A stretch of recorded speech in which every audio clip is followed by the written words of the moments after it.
A tragedy in the artist's house. Ryan was a famous artist. Unfortunately, when he was 60, he had an accident that left him blind. The man hired 3 people to help him: Jason, the driver, Laura, the housekeeper, and Timothy. He looked after the garden. One afternoon, Timothy went to talk to Ryan and found the artist on the floor. Someone had attacked him. The police arrived to investigate. Jason told him he and Ryan had had a great time in the morning playing computer games. Then he left to pick up Ryan's daughter from the airport. Laura said she'd spent all day in the kitchen cooking dinner. And Timothy said that before finding Ryan, he had been at the market choosing new fruit trees for the garden. Who is behind the attack?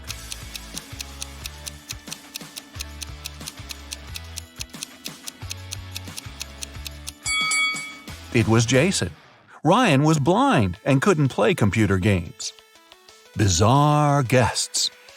When Melissa was traveling around Europe, she met several girls who were from the same city as her. They got along very well.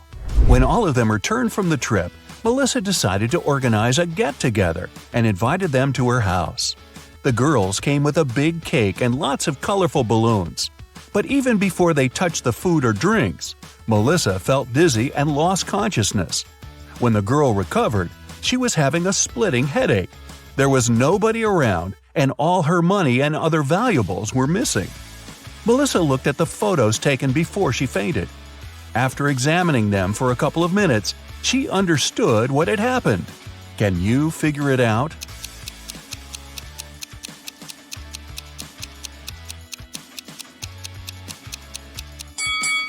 There was sleeping gas in the balloons. The other girls must have put on face masks not to be affected by the gas. When Melissa lost consciousness, they took all her expensive stuff and left. Wow, time to get some better friends, huh? A mysterious disappearance. Stephen called the police and told him his wife Lisa was missing. She called her husband at 8 in the evening and told him she was about to go home, but she never arrived. The police questioned 3 suspects. Ashley, Lisa's best friend, said she had just returned from her vacation. Mark, the neighbor, was sure he'd seen Lisa in the afternoon, driving off in her car. And Paul, Lisa's colleague, told the police he'd spotted the woman in a shopping mall in the evening. Who's lying?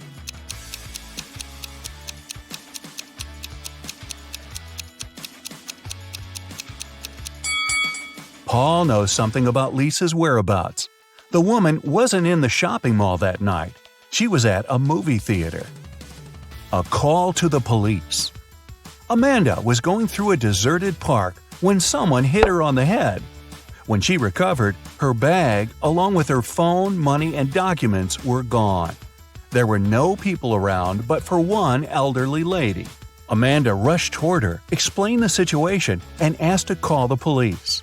The lady told her not to worry and started to press 911 on her phone. After talking for a minute, she said, "They're going to be here in no time." As soon as Amanda heard these words, she sprinted off. Why?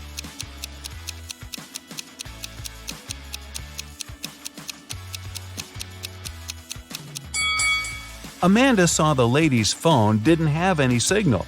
Then how could she call the police? A suspicious senior citizen. A date.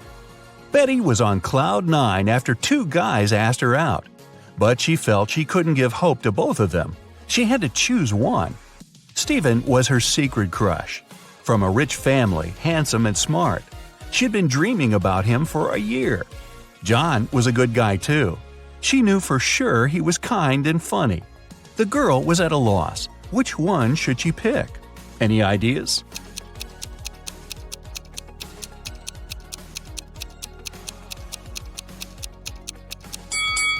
Betty should go for John.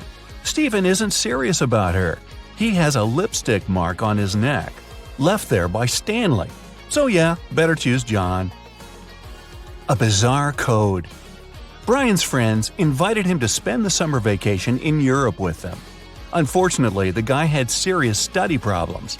To punish him, his dad took his passport away and locked it in a safe. The only way for Brian to get his documents and have some fun was to crack the code. Yeah, we still don't want to crack the books, huh? When he sneaked into his dad's study, he saw a piece of paper stuck to the safe. There were 3 drawings on it: a rose, a rainbow, a calico cat, and a banana. Brian thought for a while and then pressed 4 numbers. The code was correct and the safe opened. Which numbers were they?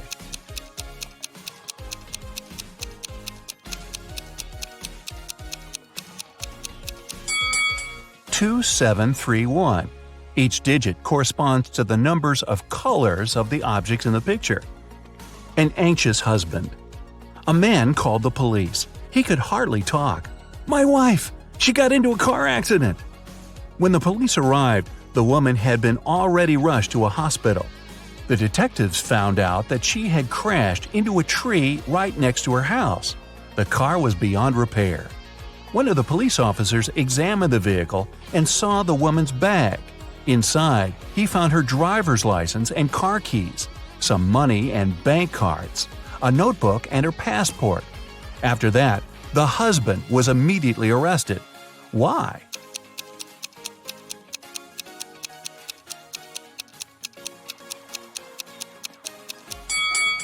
How could the woman's car key be in her bag if she was driving? That's a good question. Find the thief. Detective Lawrence was walking along the street when he heard someone screaming. He rushed over there and saw a teenager crying. What happened? "I was talking to my friend when someone grabbed my phone and pushed me to the ground. When I came to my senses, there was no one around, but I saw that cafe's door closing." The detective entered the cafe the girl was talking about and looked around. There were 5 people inside. All of them seemed to be rather decent. Can you figure out who's the criminal?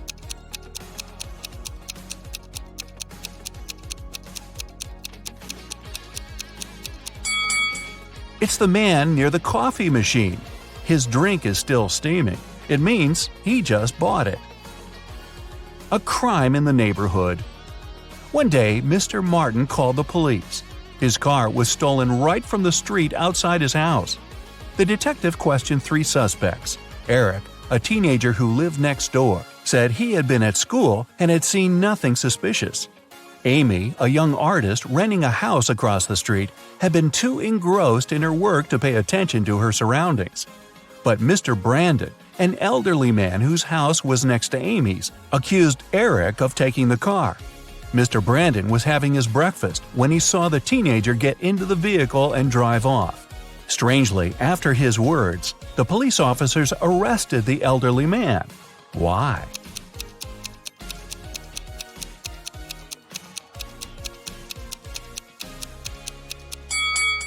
The only thing Mr. Brandon could see out of his window during breakfast was his tall brick wall. Desperate for help. Kenneth, a newbie police officer, was walking along the street, proudly wearing his uniform. Suddenly, a pretty girl rushed toward him. "Help!" she screamed. "I've been mugged!" After Kenneth made her calm down, the girl told him her story. "I was walking home from college when a man ran up to me. He hit me in the eye and took all my jewelry and money." When Kenneth heard this, he immediately realized the girl was lying. How?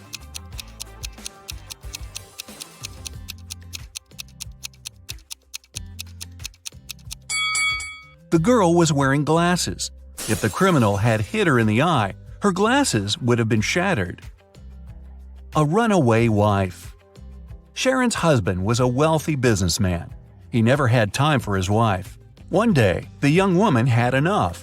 She took some money and ran away. She knew it wouldn't be difficult for her husband to find her. That's why she tried to be as discreet as possible. The next hotel where she checked in was good, but nothing special.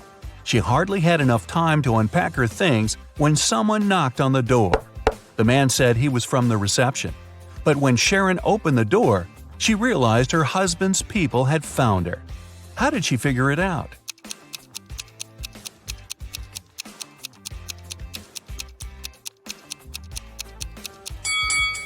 The man's uniform was different from the one the hotel receptionists were wearing. A missing collection. Mr. Bernard had an unusual hobby. He collected rare watches. One day, he came home and discovered his collection was gone. He called the police. They decided to start by questioning the man's neighbors. George said he had a busy day – meetings, video conferences, emails. Anna told police she had been feeling unwell since the very morning. She canceled all her plans and stayed in bed. Jason said his car had broken down and he'd been repairing it for the whole day. One person seemed suspicious enough for the police to arrest them. Who was it?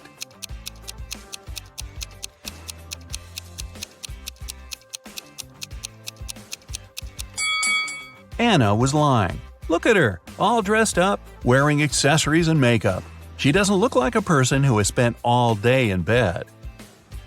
A blatant lie. A famous pop singer, Anthony Black, was attacked after his concert. He was taken to a hospital. The police questioned several of his fans. Linda was crying. "I took Anthony's autograph and couldn't wait to boast to my friends about it." Lisa said, "I asked Mr. Black to sign his photo. After I got it, I went to buy a coffee." Jason added, "Anthony was super nice and friendly. I didn't notice anything strange." The police immediately arrested the fan who seemed suspicious. Who was it?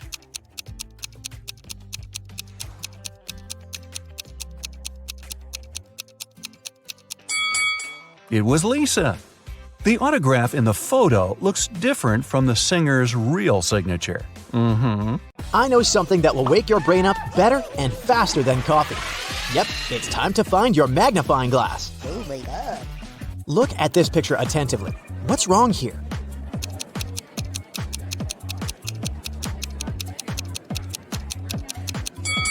Each of these 4 people has a slice of pizza in their hands, but only 3 pieces are missing from the pizza box. You have 3 jars that are all mislabeled. One jar contains apples, another contains oranges, and the third jar contains a mixture of both apples and oranges.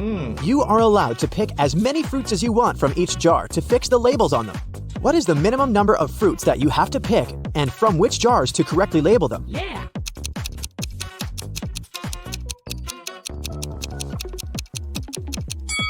Let's look at this scenario. You pick a fruit from the jar labeled apples and oranges, and you get an apple. That means that the jar should be labeled apples.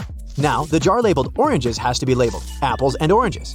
As it can't contain oranges, and we've already got the apples jar, a similar scenario applies if it's an orange you take out of the jar labeled apples and oranges. So, you just need to take one fruit from the jar, apples and oranges, to label all the jars correctly. A farmer once challenged an engineer, a physicist, and a mathematician to fence off the largest amount of area using the least amount of fence. The engineer shaped his fence like a large circle and said it was the most efficient way. The physicist made a long line and said that fencing off half of Earth was the best. The mathematician laughed at them and showed his design, which beat the others. What did he do?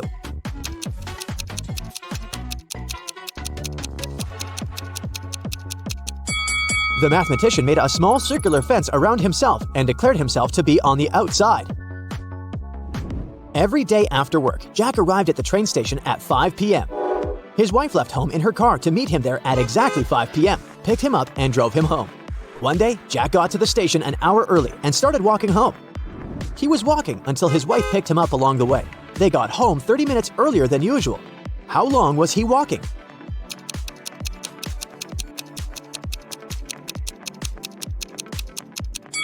The best way to think about this problem is to consider it from the perspective of the wife. Her round trip was decreased by 30 minutes, which means each leg of her trip was decreased by 15 minutes. It means that Jack must have been walking for 45 minutes. Logan is a special agent who's trying to catch a notorious villain. After long months of investigation, he finds the criminal's headquarters. But the door is locked, which is not a surprise really.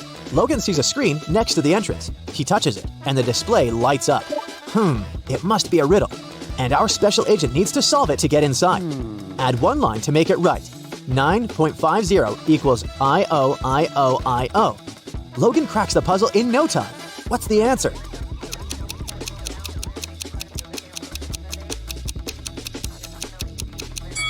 $9.50 equals I-O-T-O-I-O. The door opens and the man steps into a dark corridor. After walking for some time, Logan notices another door. A code lock again. The man also spots a calendar hanging on the wall. At the bottom, there are several letters, M, F, W. After connecting the dots, the special agent figures out the code. What is it?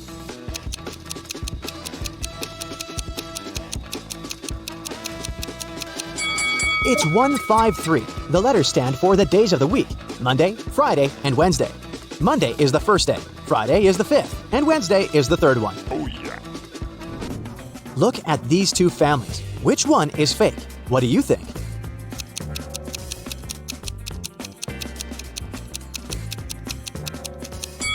Well, the family on the right has weird dietary habits. They allow their son to eat the whole cake on his own. But maybe they just don't care about healthy eating. The family on the left, though, seems to be perfectly fine. But have you spotted a USB port covered by the necklace the mother of the family is wearing? She's a robot, and all this family thing is just a joke. Now, look at these prisoners. Who is more likely to escape?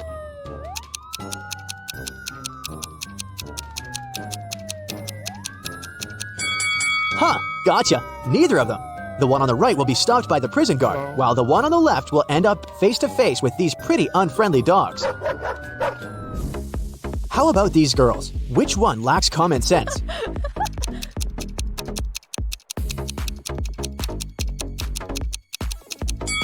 That was another tricky question. Both of them aren't the brightest bulbs in the chandelier. The one on the left is going to post a photo of her credit card on her social media. And the one on the right is going to share the details of her ID and plane ticket with her followers. That's incredibly unsafe. Oh my god! It was the first day of school when the principal's wallet went missing. There were 3 suspects: the gardener, the math teacher, and the coach. Oh no! Here's what they said. The gardener was mowing the front lawn. The math teacher was checking the surprise test he'd given his students. And the coach was meeting new people who wanted to join the school's soccer team. Who took the wallet?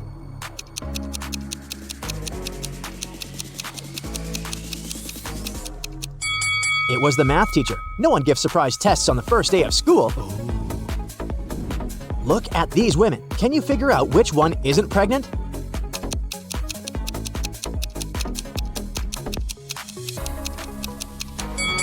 It's the woman on the right. Her belly is strangely shaped, and something seems to be moving under her clothes. Ugh, creepy. One day, the emperor asked his general what he should choose if he was offered either justice or a lot of gold. I'd choose the gold. The general answered without hesitation. The emperor was taken aback. Oh. I would have been disappointed even if this was the choice of a servant, the emperor said. But coming from you, it's not only disappointing but also shocking and sad. But the general justified his answer to the enraged and hurt emperor without a problem. What did he say?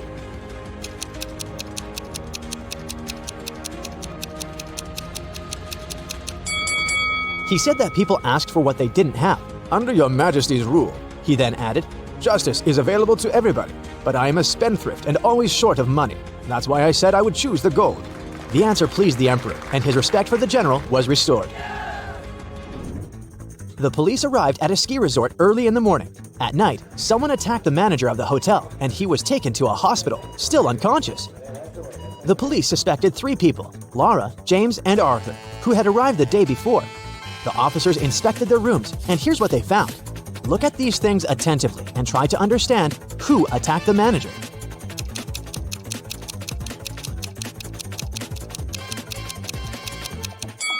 It was Arthur. Look, he doesn't have any warm clothing, which means he didn't come for skiing. Oh no!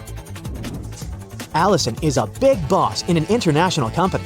One day, she's hurrying to an important meeting when she notices the documents she needs haven't been printed out, but she's asked at least 3 of her subordinates to do it. Ian says he's just returned from the supermarket because they've run out of coffee beans. Robert claims he's been terribly busy drafting a new contract. And Alice answers she's been in the kitchen preparing snacks and making coffee for the meeting.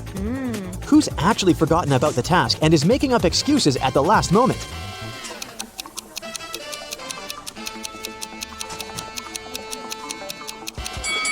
It's Alice. There's no coffee in the office. Then how could she make it? Rich businessman Mr. Hudson had a serious disease and was staying at the best hospital in the city. He was treated with pills invented by a scientist working in that hospital.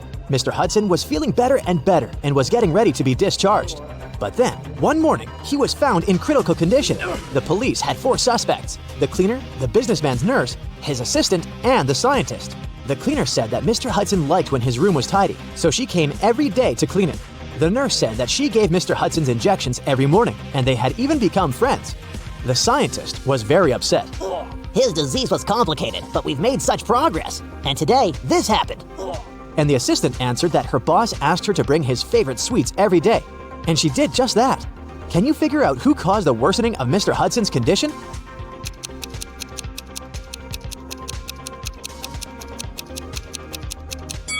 It was the nurse. Mr. Hudson was treated with special pills. What injections is she talking about? What? Harrison was walking home when someone threw something at him and knocked the guy out. When he came round, he found himself in a room with 4 doors and a tiny window. Harrison opened the window, but it was too small for him to squeeze through. Suddenly, the guy spotted a piece of paper lying on the floor. It was a note that said, "Only one door leads outside. The other 3 doors don't lead anywhere. You can try to open just one door and only once. If you don't succeed, all of them will be locked forever." Harrison thought for a while and made the right choice. How did he figure out which door was the one he needed?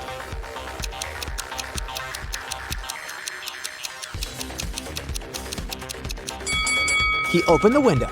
This created a draft. The guy checked the keyholes and felt some cool air coming from one of them. It was the door to freedom. Detective Sheldon Copper was resting at a beach resort when an unpleasant accident happened there. Someone pushed elderly Mrs. Stevenson into the swimming pool when there was no one around. But this someone didn't know the lady was once the best swimmer at her university, and she never stopped practicing. So it wasn't difficult for her to cross the swimming pool and get out of it at the other side. Sheldon asked the lady if she had seen the attacker. She didn't, but she was sure it was someone who knew she'd just received a huge inheritance. The detective needed to talk to 3 people. They were Mrs. Stevenson's son, Terry, her granddaughter, Gloria, and her niece, Judy. Terry said, "These days, I've been very busy. Something urgent came up at work. I don't even have time to leave my room to go for breakfast or dinner." Gloria asked Sheldon to keep her secret. She was seeing a waiter she had met at a beach cafe. If her relatives found out, they would be furious. And Judy told Sheldon she'd taken a car to go shopping in the city center. Who's lying?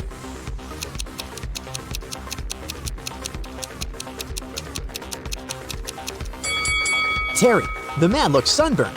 But how can it be if he hasn't left his room for days? Jaden bought a beautiful ring for his girlfriend. He wanted to propose to her at the weekend. He left the ring on his desk at home and went to work. But when he got back in the evening, he didn't find the ring. Only his 3 sisters were at home that day, and none of them liked his girlfriend. He went to question each of them. Mia was in her room. She said she'd spent the whole day there painting the walls. Emily was in the kitchen. She answered that she'd been cooking a birthday cake for her friend. And the youngest, Nora, was in the garden. She said she'd been planting roses. It didn't take Jaden long to figure out who had taken the ring. Do you know who it was?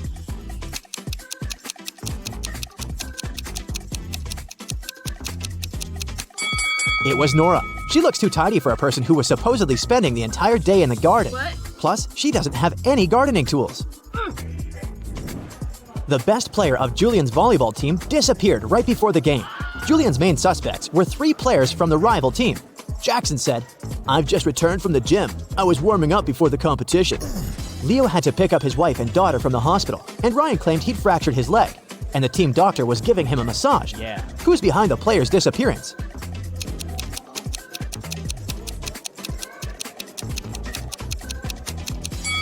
It's Ryan. Getting a massage when your leg is broken? Really?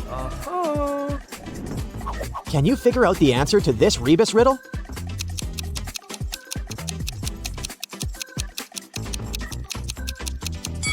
The answer is summary.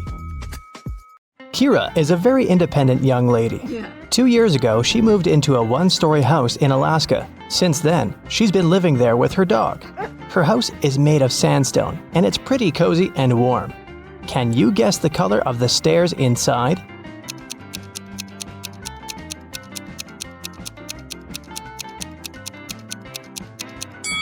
There are no stairs in a 1-story building. One day, Kira went to town to buy some dog food and meet with her sister, Mia. They went for a walk and stopped in front of these 2 houses. In each house, a family with 2 pets with dogs or cats lived there. Kira told Mia 2 facts about those houses. On the left, the family has a dog that likes dry food, but the other pet loves canned food. And the family in the house on the right has a 7-year-old dog and a newborn pet. Mia asked Kira, "Do both families have a cat?" Kira replied, "I'm not sure, but if you manage to guess the house with the cat, I'll give you $100. Can you guess which family is more likely to have a cat?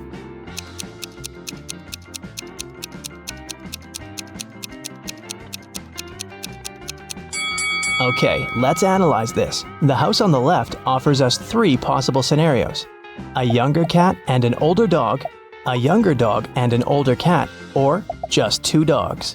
We can't consider a cat-cat option because Mia mentioned that there was at least 1 dog in that house. Now, all these 3 options are equally possible, and 2 of them include cats, so the chances of a cat living in that house are 2 out of 3. As for the house on the right, there are 2 possible scenarios. Since we already know that the older pet is a dog, here's the first possibility. The younger pet is a cat, and the older animal is a dog. And the second possibility suggests that there are just 2 dogs. So, here, the chances are 1 in 2. That's why Kira should choose the house on the left. This way, her chances of winning are higher. Mia invited Kira to visit her workplace. Hello. She's a manager in a luxury resort hotel. The building has 7 floors. 5 people are now staying in the rooms on the first floor, and on each next floor, there are 3 people more than on the previous floor. Can you figure out which floor the elevator is called most often?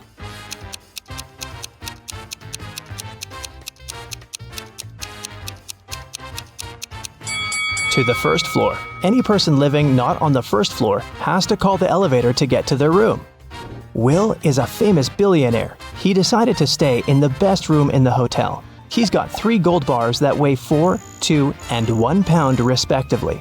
The charge for the room is 1 pound of gold per day, and the hotel staff don't accept any advanced payments. Will wants to stay at the hotel for 7 days. How can he pay for the room?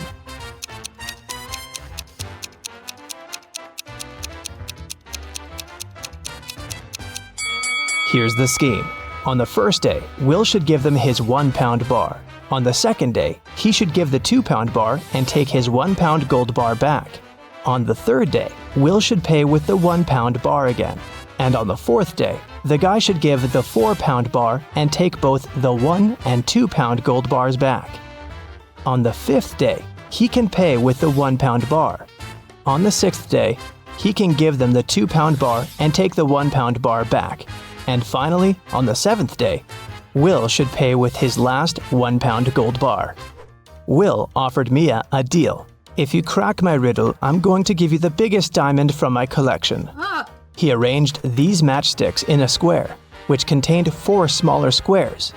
Can you remove only 2 matches so that there's only 2 squares instead of the 5? Mia nailed it right away. What about you?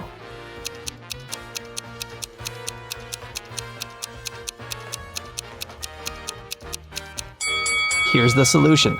You have to remove these matchsticks, and voila, you have only 2 squares left. Then Will offered Kira an opportunity to win a fortune. There are 100 precious red stones and 100 simple white stones in his collection. The billionaire gave the girl 2 different bags labeled heads and tails. She can put the stones wherever she likes. Then, Kira has to flip a coin and choose a stone from the corresponding bag, heads or tails. If it's a red one, she will receive all the precious stones, but if she picks a white stone, she'll get nothing. How should Kira distribute the stones to increase her chances of winning?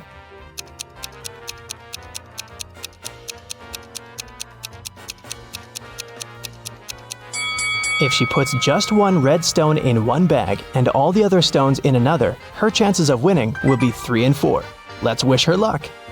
There are both humans and werewolves in the lobby of this hotel. They look very similar, so you can't identify who is who by their appearance.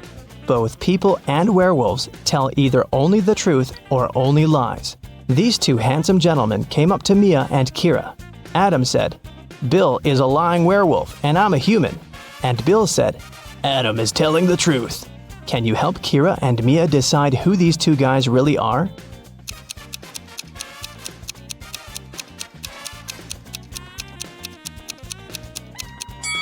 We know that they cannot tell half-truths. So, Adam's statement is only true if both parts of it are true. Let's suppose that Bill is an honest human. Then Adam should be honest too. But Adam called Bill a liar, which creates a conflict. It means that Bill's statement cannot be true. So Bill is a liar. And knowing that, we can conclude that Adam is a liar too. But what about their nature? Are they humans or werewolves?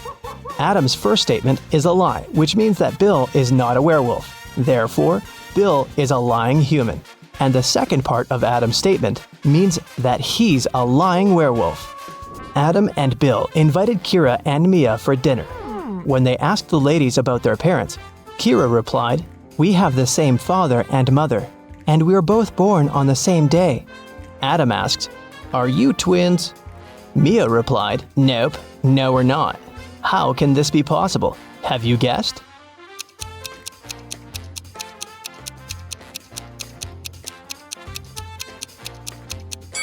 Kira and Mia are not twins. They're two of a set of triplets.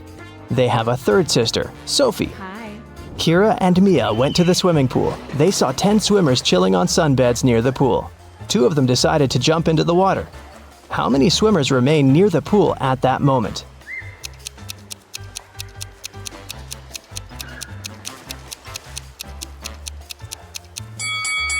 The 2 swimmers might have decided to get into the water, but it doesn't mean they've done it.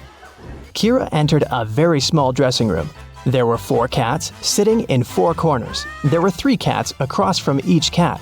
And at each cat's tail, there was 1 more cat. Can you tell how many cats there were in the room?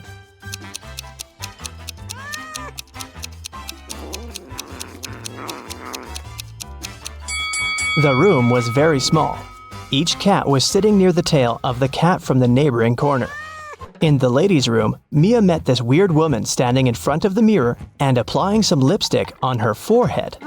Can you guess what's going on?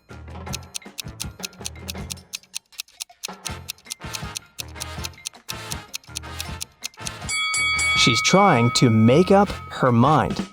In the basement of the hotel, Mia and Kira found a barrel with no lid and some milk in it. Kira said, "Whoa, this barrel of milk is more than half full." Oh. And Mia said, "No, it's not. It's less than half full." Yes? Without any measuring tools or pouring any milk out of the barrel, how can they easily determine who's right?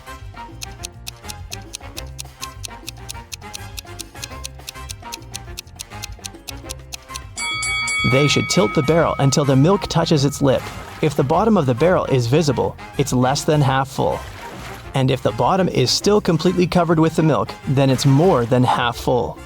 A large group of students came to a scientific conference held at the hotel.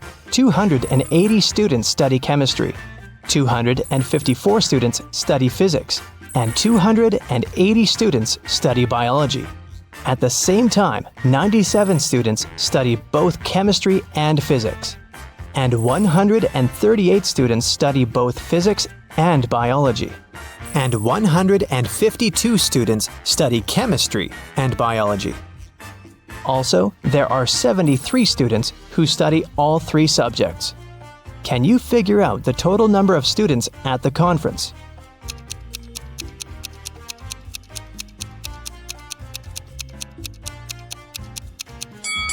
Take a look at this Venn diagram. Now, it's obvious that the total number of students is 500. Mia gave Kira 3 shoe boxes labeled red, blue, and red and blue. She said, "I labeled the boxes incorrectly. You can only open one box of your choice and then label the boxes correctly. If you do it, I'll give you all these shoes." Can you help Kira label the boxes?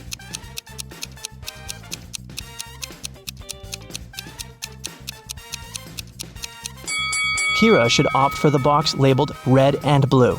Since the boxes are labeled incorrectly, this box will contain either red shoes or blue shoes. Let's suppose that Kira found red shoes inside the box. Now she can remove the red label from the wrong box and put it on the correct one. Meanwhile, the box labeled blue cannot have blue shoes inside. Neither can it contain red shoes. It means the blue box must contain both red and blue shoes. Now, Kira has only one remaining box that she can label as blue, and if inside the red-blue box there's a pair of blue shoes, Kira can use the same logic to label the remaining shoes. Take a look at the table. How many matches can you see?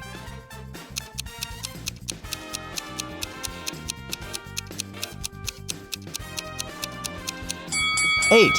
Here they are. Noah reported to the police that someone had stolen his red motorbike the previous night, right out of his garage. The police started to search for it and tracked 3 main suspects. Take a look at them. Which one of them stole Noah's motorbike?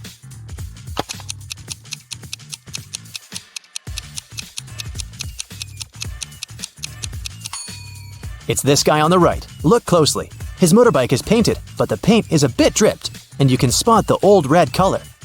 He must have stolen it and painted it in a different color to not attract any attention, but you caught him. Great job! Now your task will be able to decide which person of the 2 is in the wrong. Ready? Here's the first one. Belle and Emma are both running late for school, so they're taking a shortcut. Belle decided to walk through the woods, and Emma chose to cross a frozen lake. Who is in danger?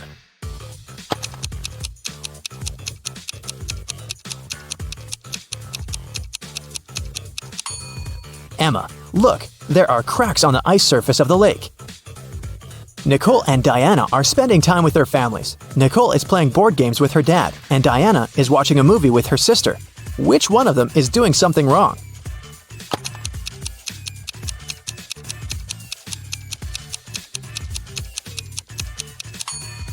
Nicole. She forgot about the food that she was cooking in the oven, and now it's burning.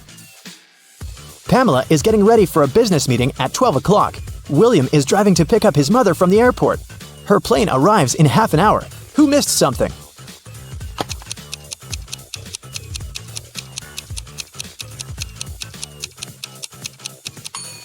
Pamela. She must have confused the time. The meeting was at 12 o'clock, but it's already 12:30. It's early morning on the first day of school after the spring break. Ren and Caden are driving their daughters to school. Who is not being smart?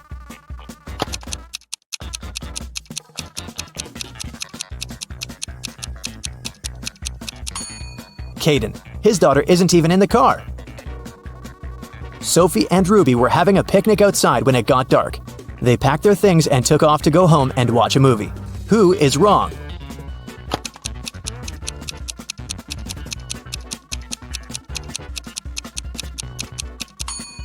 Ruby. She left her bag on the grass. Look, her name is written on the badge. Ava and Maeve went camping in the forest. Suddenly, they noticed a moose moving towards them. Who's in greater danger?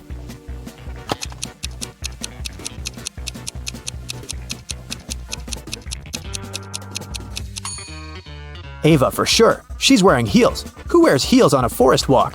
So she will run slower. Tommy went to the police and reported that he had been robbed on the street, right on the way to the bank. Here's what he said. I was going to the bank to pay back the rest of my credit. In the park, about halfway between my house and the bank, someone approached me from the back and hit me on the head. I think I was unconscious for a while.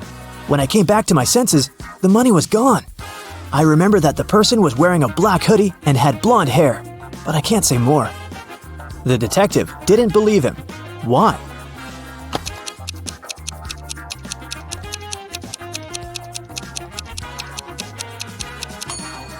Tommy said that the robber had approached him from the back and hit him, and then he had fallen unconscious. Still, he managed to give some specific details about the robber's appearance. But if it had really happened, he wouldn't have been able to see him and remember the details. Several girls went missing in a small town. The police had been looking for them for many months but couldn't find any traces.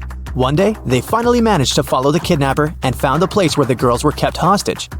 When they entered the place, there were just 3 girls. They all said that they had been locked in a small room and had never left it. The detective knew that one of them must have been the kidnapper.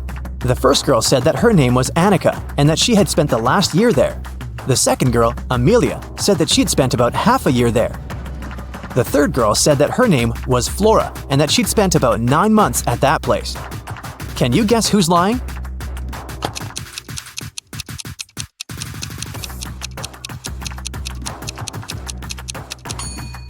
Amelia is lying. Look, her hair is definitely freshly cut. The other girl's hair is a mess. It doesn't look like there's a hair studio down there, so she went out, unlike the other 2. Let's test how sharp your eyes are. I will show you different objects, and your task is to find the correct shadow. Wanna try? Let's go. Here's the first one.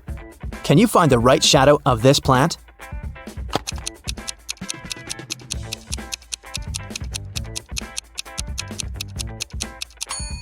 Yes, it's right here. Great job. So here's another one for you. Pay attention.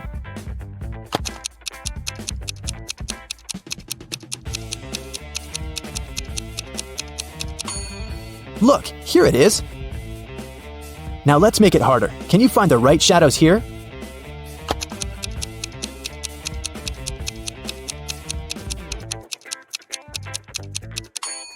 It's this one.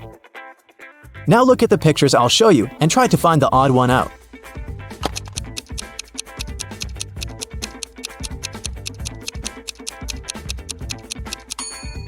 Yep, it's right here. Here's another one for you. Do you see it?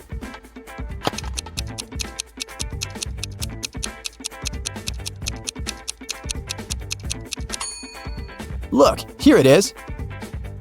Level up. Here are some animals. All of them have a duplicate but one.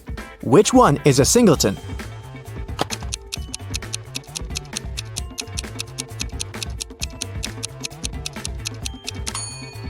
It's this one.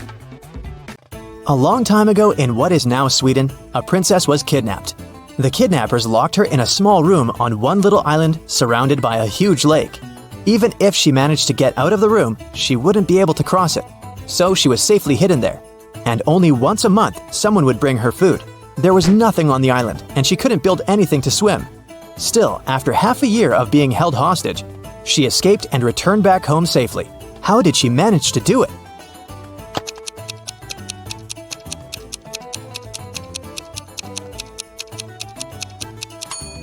It happened where Sweden is now, so it was up north. It's cold there in the winter, and the water freezes. When the winter came and the lake turned to ice, the princess was able to cross it. While Mr. York, a rich gentleman, was out on his 3-month vacation, his mansion was robbed. The security was notified and the detective started the investigation. There were 3 people caught on the security camera. Hudson, the owner's old friend, said that he'd come to collect the post.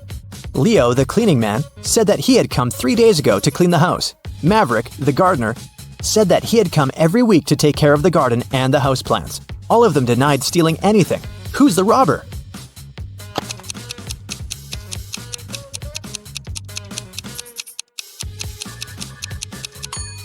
It's the gardener. If he was taking such good care of the plants, why does the garden look like a mess and the plants in the house are all dried out? For English class, the students were supposed to read a classic English book. The teacher said that there would be no test, just a discussion. But he wanted them to take it seriously. 1 month later in class, he asked who had read the book. Only 3 students raised their hands. Still, the teacher knew that one of them was lying. Who didn't read the book?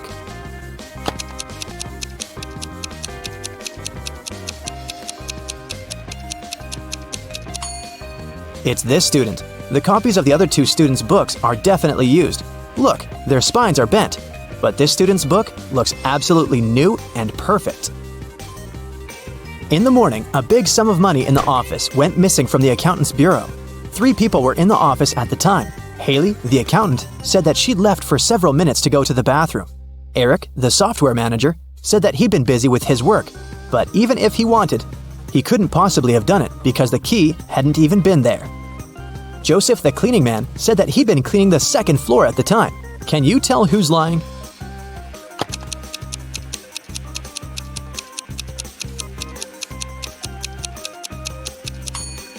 It's Eric. Why was he so confident that the key wasn't there? He knew it because he saw it, and probably he had a duplicate key to open it. Now I'll show you some photos, and your task will be to guess what's wrong with them. Let's begin. Here's the first one for you.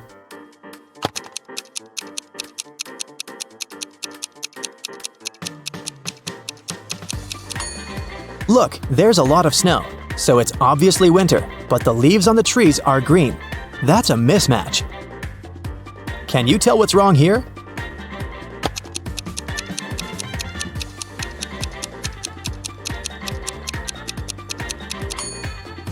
There's a person in outer space, but he's not wearing any spacesuit helmet. Impossible. What about this picture? Do you see something odd?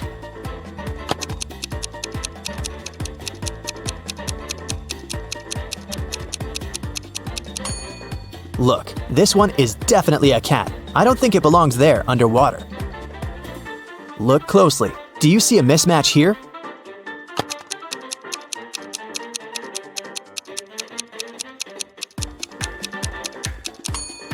It's obviously night. It's dark outside, but the clock shows that it's 1:30 p.m. It can't be.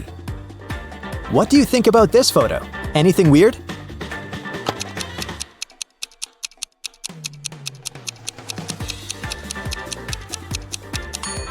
Pay attention to how this guy right here is dressed. Shorts and a t-shirt are definitely a bit too light for this weather. It's either a mistake or he's crazy. Let's proceed. What's wrong here?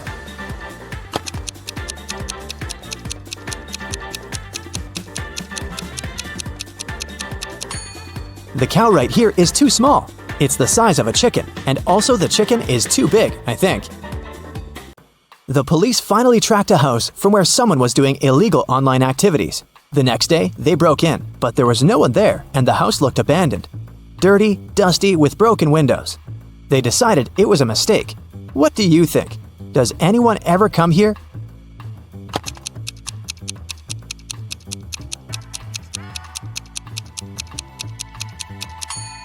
Look at this. There's a little bouquet of flowers. It's fresh. If the place had been abandoned, it would have already dried out a long time ago. They definitely should keep watching the house.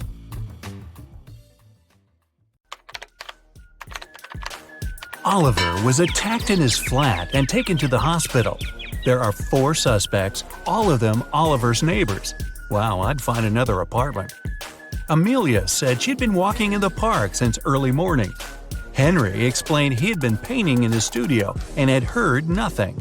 Jacob said he had been repairing his car. Sophia answered she'd been taking a bath for the past 3 hours. Look at these people's hands and try to figure out who's lying.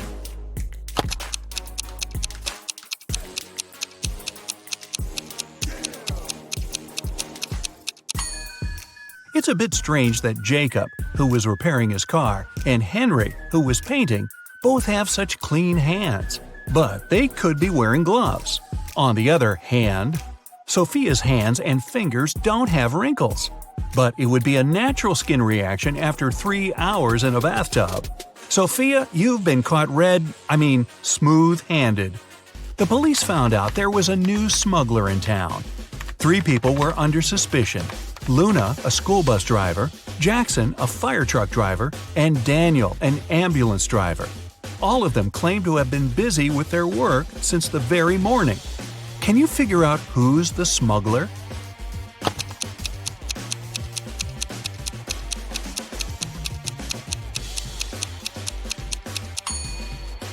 Look at the car Daniel drives. On such vehicles, the word ambulance is normally written backward. It's done so that other drivers can instantly read the inverted word in their rearview mirrors. Well, it seems Daniel has given himself away. It was the day when Jacob was supposed to be discharged from the hospital. He had spent a couple of months there and underwent several surgeries. His doctor told him he was going to be fine. It was safe for Jacob to leave the hospital. But the guy didn't believe these promises. In low spirits, he walked home. On the way, he accidentally bumps into an elderly lady. She gets furious and started to shout at Jacob. But instead of arguing back, he hugged the woman and ran home. Why?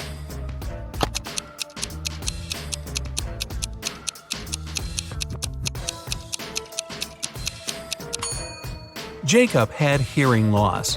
He didn't believe his problem could be helped. But when he heard the woman shouting at him, he realized the doctor had told him the truth. Maybe the doctor should have shouted. Chloe stayed late at the office that day. When she was driving home, the woman was worn out. At one moment, she even started to doze off. That's when it happened. She spun off the road and crashed through the fence that was on her way. She couldn't control the car anymore. It slipped down a steep hill and ended up in a lake. Chloe couldn't move her arms. They were stuck. She couldn't undo her seatbelt or open the door. The car sank to the bottom of the lake. Was Chloe doomed? Rescuers arrived 3 hours later. The woman was still in the car, but she was alive. How did she survive?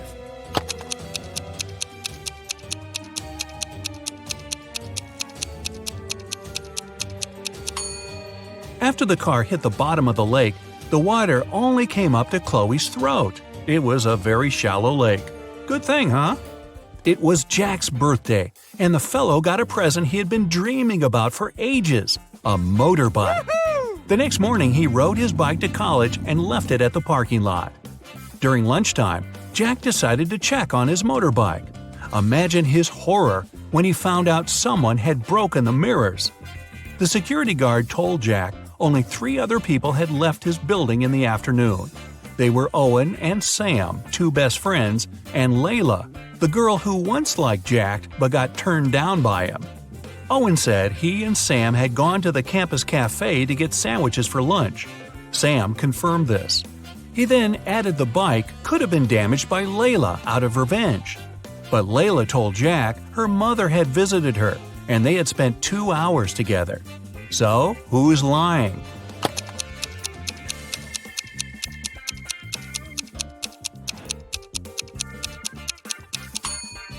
Owen has a paper bag with food delivery written on it. It means the guys ordered their lunch, not bought it in the cafe. They broke Jack's mirrors and tried to frame Layla. Not a good reflection on them, huh? Detective Taylor was chasing a dangerous criminal. Suddenly, the man entered a hospital. Oh no, there are hundreds of rooms there. Luckily, it was raining, and the criminal left footprints on the hospital floor. The detective followed them and got into a small room. There were 3 people there, all covered in bandages from head to toe. But one of them was a fake patient. Who?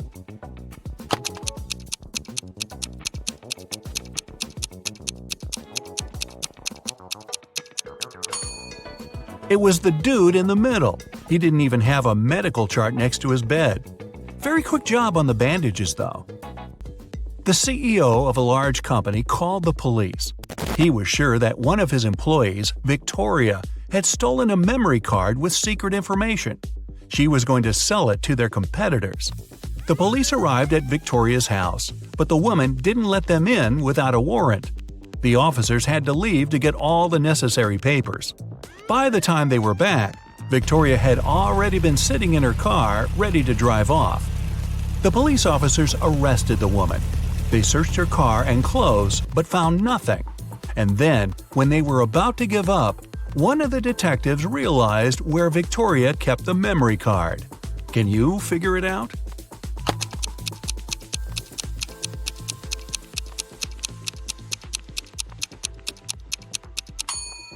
When the police first came to her, the woman had her hair down. But after that, Victoria changed her hairstyle. The memory card is in her bun. Yep, Victoria and her sticky bun. Michael was going home from the gym when everything went black. When he regained consciousness, he found out he was in a locked room.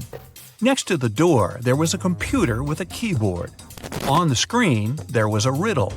Michael had to write the correct answer and the door would open. The riddle went like this.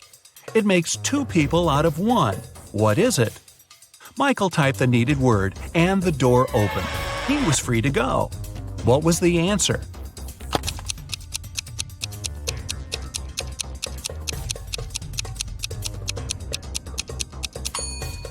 It's a mirror.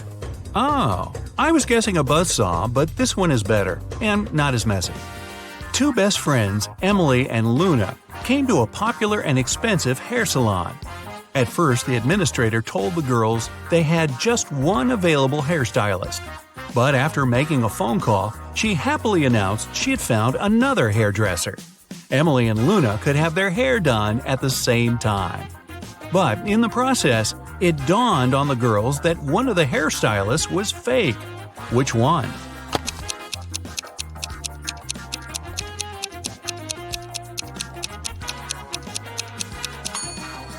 Both hairstylists are using regular scissors, but instead of hairspray, the one on the left is holding a can of bug spray.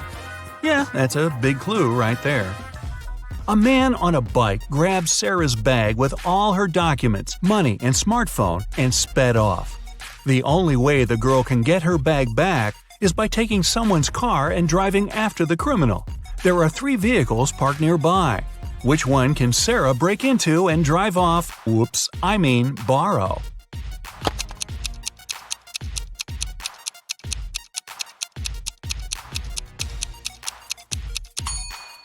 A man is sitting in the blue car. That's no good. If she decides to take the red car, CCTV will spot her. Her only option is the brown vehicle. Oh, and Sarah, don't forget to return the wheels when you get your bag back, otherwise you'll be Grand Theft Sarah. Mary and her younger brother Alex were mushroom hunting in the forest. Wait, mushroom hunting? What do? Sneak up on them so they don't escape? Anyway, they started a quarrel. Alex got angry and ran away. After several minutes, Mary rushed after him. She was still fuming, but also worried. Soon, the girl reached a small river. A man was sitting on the shore. Did you see a teenager here?" Mary asked. "Yep, he's just taken a boat and made it to the other side." But Mary didn't believe the man. Why?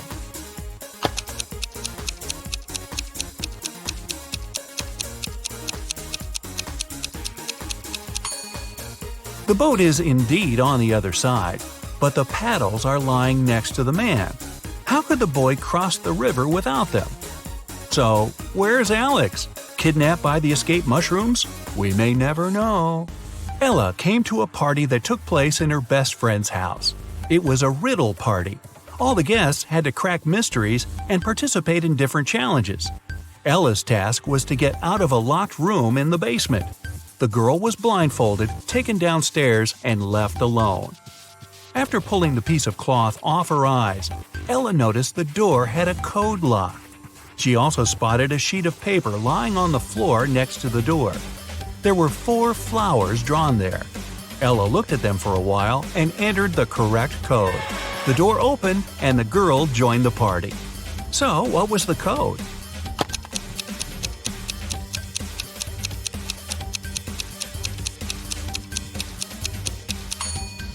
Ella counted the petals on each flower.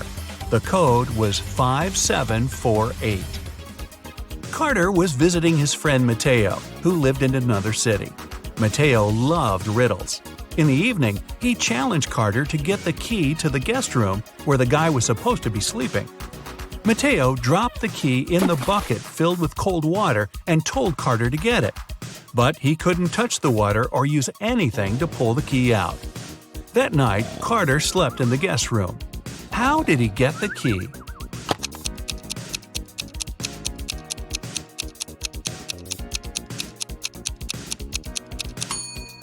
He put the bucket over a fire. The water started to boil and soon evaporated. After that, Carter picked the key up. Mateo was steamed. Nora was an insurance agent. Once, her client called her early in the morning. The woman was in tears. At night, someone had broken into her house. By the time the woman had enough courage to go downstairs, the thief had already taken all the valuables. When she looked out of the window, the man was running away. "Do you remember what he looked like?" Nora asked. The client answered, "It was still dark outside. I understood it was a man, tall and thin. He had dark hair and was wearing a V-neck t-shirt." Nora immediately realized her client had staged the burglary. How did she figure it out?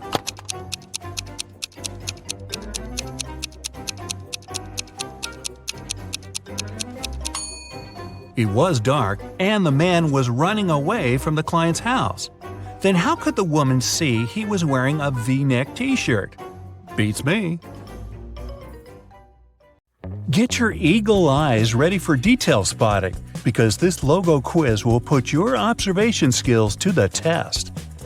Amazon sells everything from A to Z. But which of these logos was printed on your last delivery package?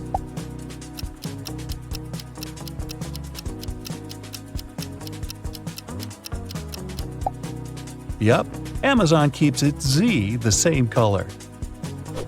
Which way does Dunkin' Donuts coffee cup lead?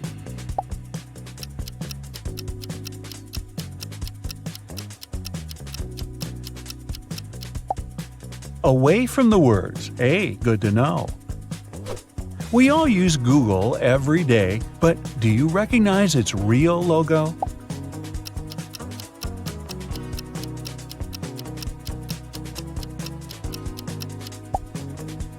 It's the one on the left.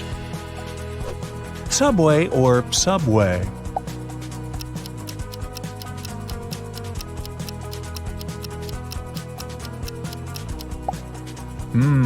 This Subway. When I eat chips, I don't pay close attention to the logo on the bag. Do you?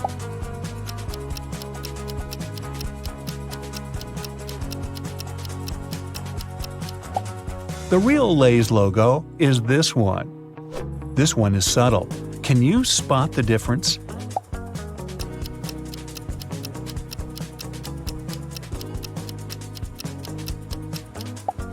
Adobe's logo actually looks like this one.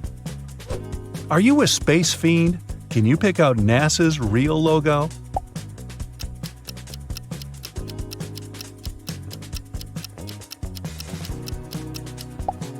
The answer is the one on the left. This brand makes cold, creamy treats. Which one of these logos is correct?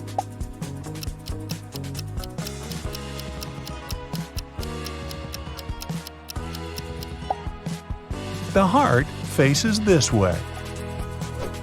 Do you have the energy to figure this one out?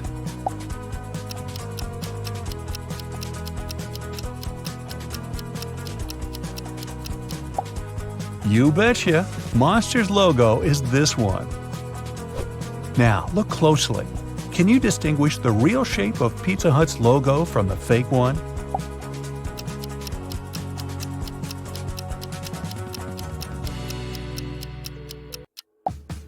This one is the real deal. Does the eBay logo start with red or blue?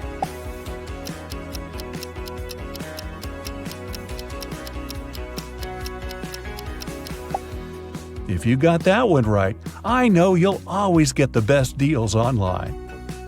Starbright, Starlight, which amount of stars is correct?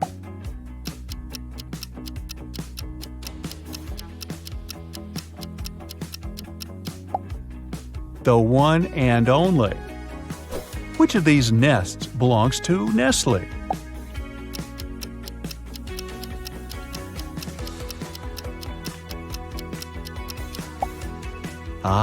Mama Bird is on the right. Do you have the Intel on Intel's logo?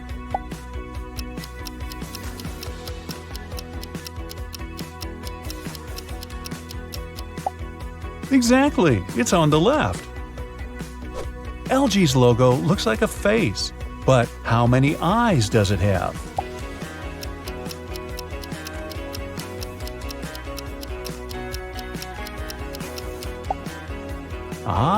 Just one. You know this one. It's where you watch all your favorite channels. Brightside.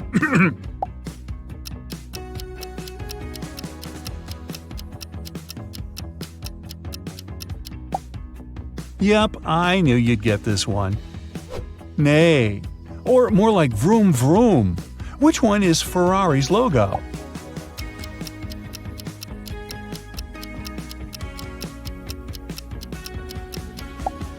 Right on. It's on the right. Speaking of driving, how well do you know Drive's logo?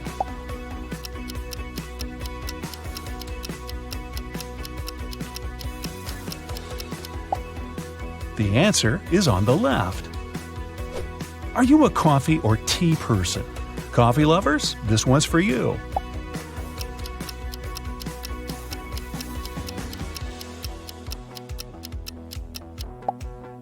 It's the one on the left. What position is correct for the S in the M&M's logo?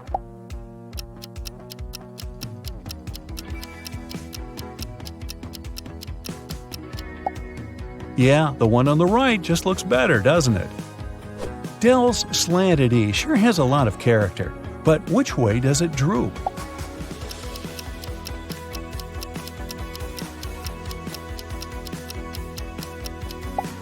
It's doing a trust fall with its best friend, the letter D. How often do you eat Doritos?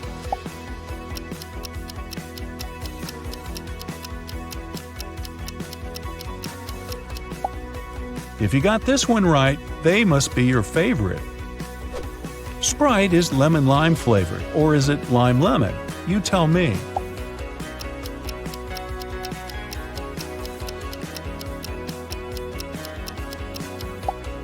Lemon-lime, so the answer is the logo on the left. Can you tell which of these is the way that Frito's logo is actually angled?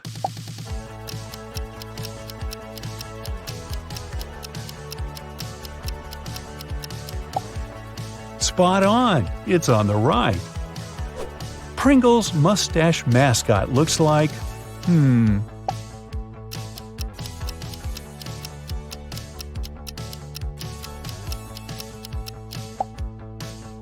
This one.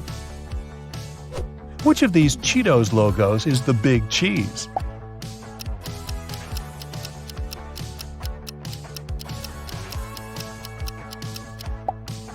Exactly. If the sun rises in the east and sets in the west, and the wind is blowing from the northwest, then which of these is Sunchip's real logo?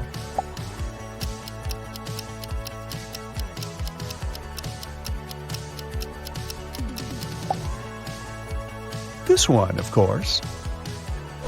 Ready for round 2? Can you name these brands from these simplified designs? First one. Can you make out what these shapes actually are?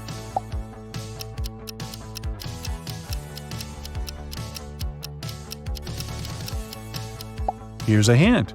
A long time ago in a galaxy far, far away. It's Star Wars. These circles aren't just circles. They look like a cute panda.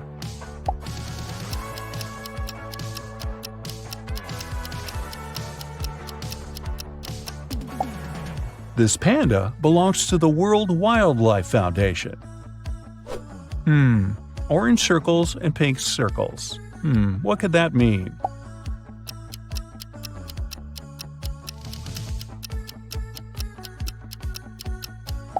Dunkin' Donuts! Now that I think about it, I could go for a donut right about now. I won't lie, this one just looks like circles to me. Can you see what it really is?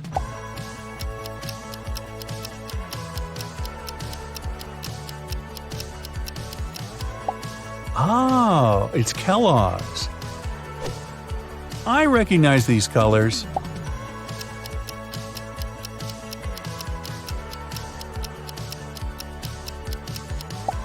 It's FedEx, of course.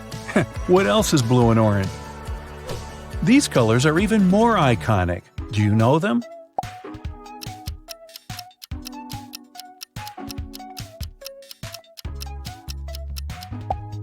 These hallmark shades of red, blue, green, and yellow belong to Microsoft. This circle has a big bite taken out of it.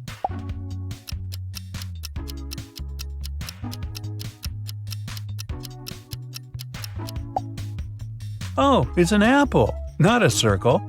That makes more sense. A big dot and some small dots. They look oddly familiar.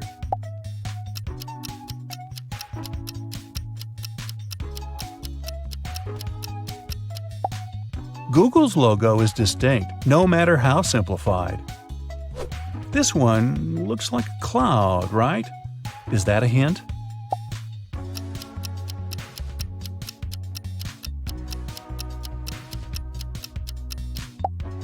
The answer is Skype.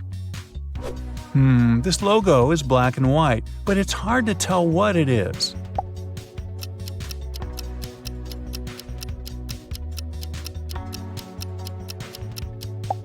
Did you say Adidas? You'd be right. This one looks really familiar, really familiar.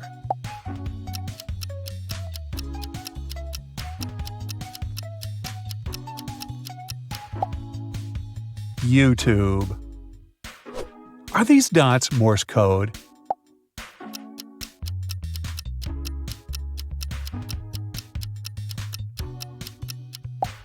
Far from it, they're Facebook's logo. This one could be abstract art.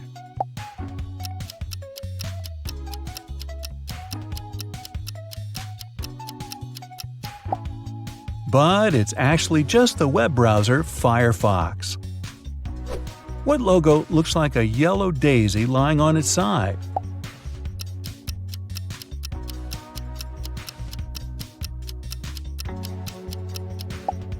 Walmart. I never noticed that it looked like a flower. Are these two caterpillars in love?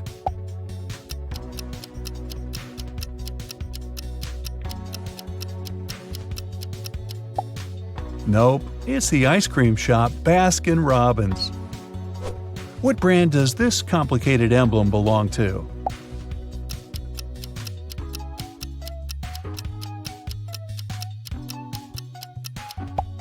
You guessed it, Harley-Davidson.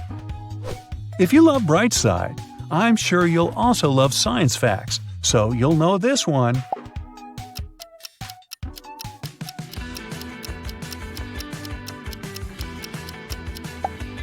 It's National Geographic. You might know this logo from childhood.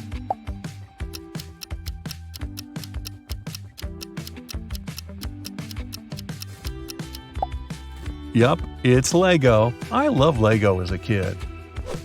But now that I'm older, I don't want Lego. I want one of these.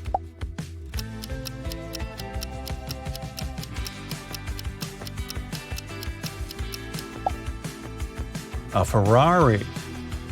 They say seeing is believing, but is it really? Optical illusions have a mind-boggling way to trick our brains. They use a combination of color, light, or particular patterns that can make us see things that aren't there. Today, we're taking our brains for a test drive and seeing how these illusions work. Let's start easy. Behind all of these little black dots, there's an image. Are you part of the 1% of people that can see it? It's a minion. Congrats if you spotted that. Here's another one in this style. Can you see what's hidden here?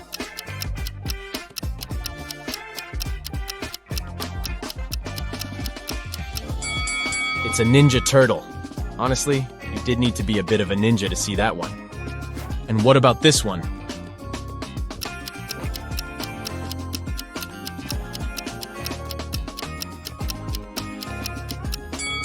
It's Homer Simpson. So now there's something hidden behind black stripes. How's your X-ray vision working?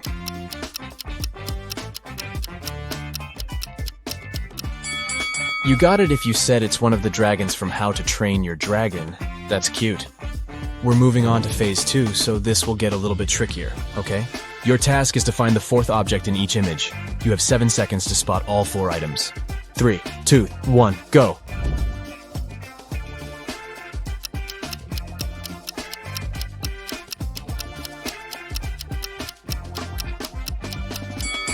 Did anyone find the straw by any chance?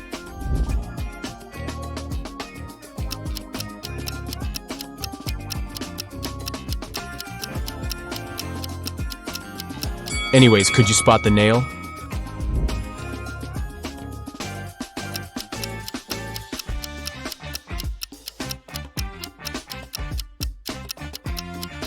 What was hardest for you to find? The egg or the button? So now we're going to step up our game. This is medium level difficulty and you'll have 7 seconds to find all 4 items. Ready? Go!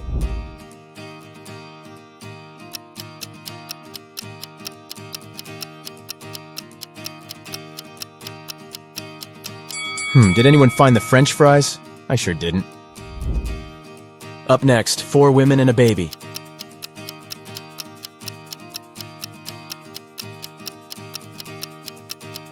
Yikes, this is hard. Could anyone spot the hair comb?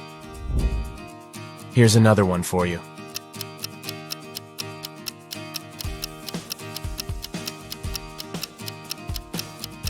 Where on earth was that banana hiding? Good luck with this next one.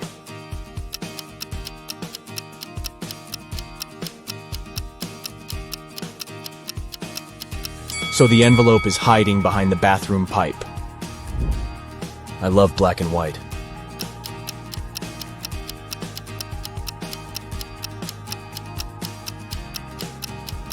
But I'm still searching for that white egg, if you ask me.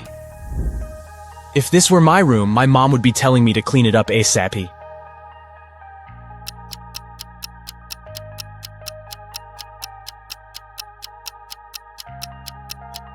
It took me a while to find that little birdie, but the mission was successful. Good morning, y'all. Oh, bummer, I couldn't find the book, could you?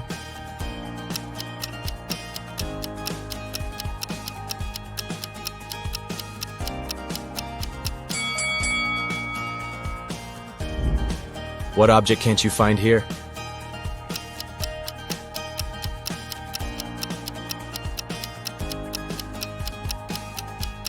I had trouble locating the brush. Too many details, too little time. I have to say, you do have a pretty good eye for detail, but we're changing the game now. You know what they say. You need to keep changing the stimulus to make your brain work better and better. So now, it's emoji time. You'll have 4 seconds in this round.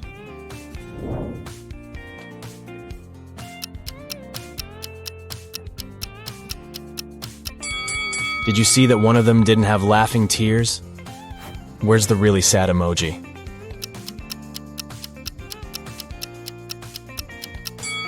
And here I was thinking that clowns were supposed to be happy. I guess we all have our bad days, huh? What about this one?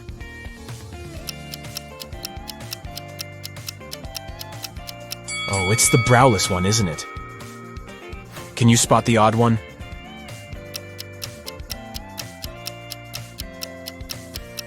Oh, so it's a dairy-free burger. There's one with a different grin on its face.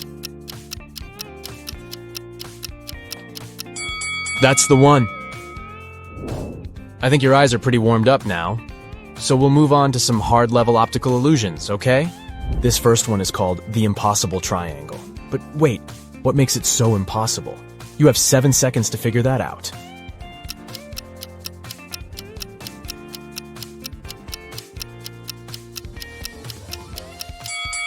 The so-called Penrose triangle is also known as the impossible triangle because it could never exist in reality. This magical triangle defies the laws of Euclidean geometry. If you follow the ball sliding on the surface of the triangle from the top point, you'll notice something strange. It looks like the left side of the triangle is extending away from the viewer, while the right side is closer to you. The Penrose triangle is the type of geometrical figure that can only exist as an optical illusion because this is what it looks like if we dismember it. Not a triangle at all, huh? And this next illusion is called the Pac-Man Chaser. You'll see why. Stare at the central cross for 5 seconds. The image appears to be in motion, doesn't it? And you might also see a green disc appear in between the lilac spheres from time to time. Now, this image allows us to witness 2 illusions simultaneously. Firstly, although the image appears to be in continuous motion, nothing here is moving, we promise. This phenomenon is known as the phi phenomenon. It happens when stationary objects are placed side by side and illuminated rapidly one after another, creating an illusion of movement. Now look at the center of the image again. Can you see the green disc? This second illusion is called an afterimage, and this happens when your brain tries to substitute an item with something else as the original item disappears. But why is it green, you might ask? That's because green is lilac's complementary color. If we were to change the color of the disc to blue, then the color of the gap changes to yellow, which is blue's complementary color. Neat, right? Can you stare at this parrot's eye for 15 seconds? Just keep staring at it. I'll tell you when you can close your eyes. You're about to witness another example of an afterimage.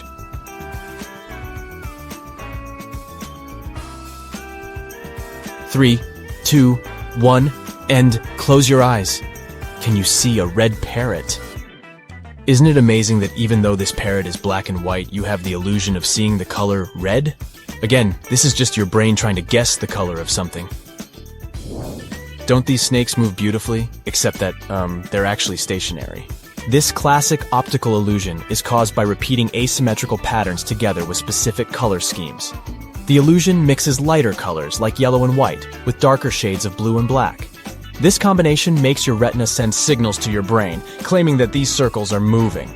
If you want to debunk this illusion and see things as they really are, you need to stare straight at one part of the image. This way, you'll see that the rotation will slowly come to a stop. Take a look at this image. It looks like the square in the middle is breathing, right? Like it's growing in size and then shrinking? What if I told you that it's just rotating, but not changing its size? Here's what's happening. This illusion is called motion binding. It happens when our brain tries to predict the movement of one of the elements in the image. Crazy stuff! This one's another example of a motion binding illusion. These 4 bars seem to be moving in parallel with each other, right? Wrong! They are all part of the same moving square. Here's what's happening behind the scenes. Our brain just gets confused. How many bars can you count here? This illusion has left the internet baffled. People have counted as many as 11 bars, but most people count between 8 and 7 bars. According to the creator of this image, there are only 6 complete bars. Try counting from top to bottom, and you'll notice that the upper bars are real. But by the time you get to the 6th bar, things start to get blurry and confusing. That's because the last 2 bars are incomplete. So when you try making them out, they appear to multiply and only leave you more confused. If you trace your pointer down the 7th and 8th bars, you'll be able to see that they are incomplete. They were only put there to confuse you. Can you tell if the dark blue lines are parallel to each other or inclined? They sure look crooked, but in reality they are not. This classic optical illusion was first described over 100 years ago, but it wasn't until the 1970s that it got its current name, the cafe wall illusion. A guy named Steve Simpson noticed a similar effect on the wall of a cafe in Bristol, and here we are. Now let's see how this works. First, let's blur the image a little bit. Oh, a little bit more. There you go. This way you'll be able to see that the dark blue lines are parallel to each other. If you look closely, the little black and white bricks at the intersection of wide lines are what makes this illusion possible. In addition to that, the curved elements inside the blue lines help to make the elusive effect even stronger. If you look at this image attentively, you'll notice a moving square that appears to be changing in tone. What shades do you see? Dark, then light, then dark again? Wrong. The square doesn't change at all. The creator of this illusion is Japanese psychologist and artist Akiyoshi Kitaoka. According to him, you can see your own brain changing its guess about the color of the square. Color is already an illusion created by our brains. It so happens that color is created inside our visual systems. What our eyes perceive as blue is actually a wavelength that is reflected as that color. Moving on, take a look at this staircase. It looks pretty simple, right? Well, now let's flip the image upside down. It still looks like a staircase, but instead of going from right to left, it looks like it's going from left to right. But don't blink. If you blink, the illusion will disappear, and you will be left with the original image. Whoa. This illusion is known as Schroeder's staircase, and it was invented by German scientist Heinrich Schroeder back in 1858. It's simple, yet it reveals a fundamental mechanism of how our brain works. If we dismember the staircase, you'll notice that the image is flat. What our brain perceives as a 3D image is just a combination of shadow and light. This means that the 3D itself is already an optical illusion. This happens because our brain captures images and tries to fit them into what it already knows. So it sees a shadow in a 2D image and understands depth. Basically, it creates an unreal perspective of the object in front of our eyes. In this case, we call it a 3-dimensional perspective. Up next, look at this black square crisscrossed with perpendicular white lines.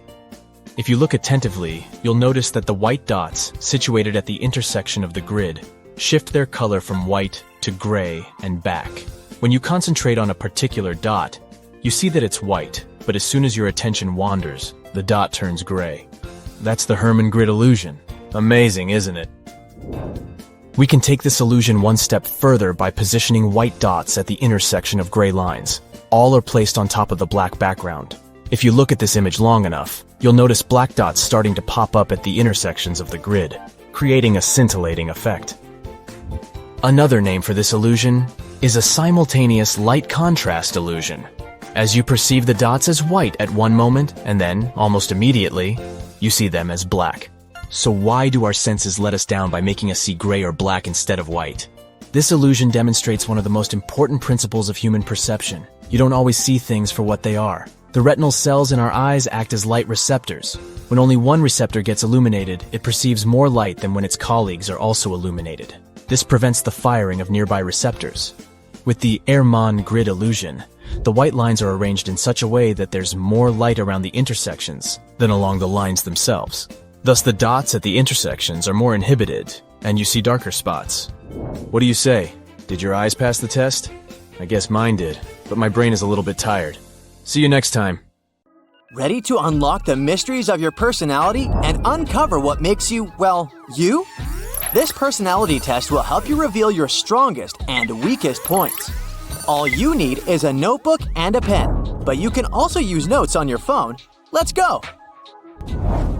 So imagine you've just had an unpleasant conversation at school or at work. How do you typically react in stressful situations? A. Remain calm and composed. I don't usually stress out. B. Become anxious and overwhelmed. I can even burst into tears when stressed. C. Take charge and become assertive. D. Withdraw and seek solitude.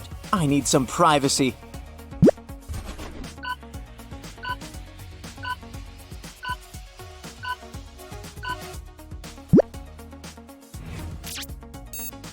How do you prefer to spend your free time? A. Engaging in creative activities like painting, DIYs, you name it. B. Socializing with friends or attending events. I like being in the center of people's attention. C. Pursuing physical activities or sports. I can't imagine my life without going to the gym. D. Enjoying solitude and quiet activities.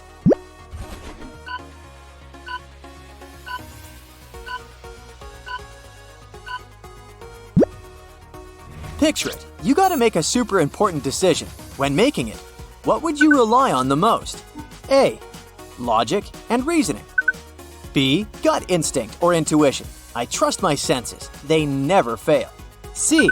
Seeking advice from others. They might have experienced something similar, so they can help. D. Considering my past experiences.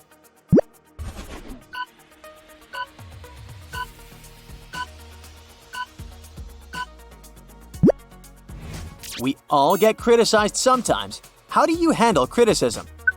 A. Reflect on it and use it constructively. I mean, criticism can help me improve. B. Take it personally and feel hurt. People often say things I don't want to hear. C. Defend yourself and provide counter-arguments. Who are they to judge me? D. Brush it off and not let it affect you. I just don't care about what others think.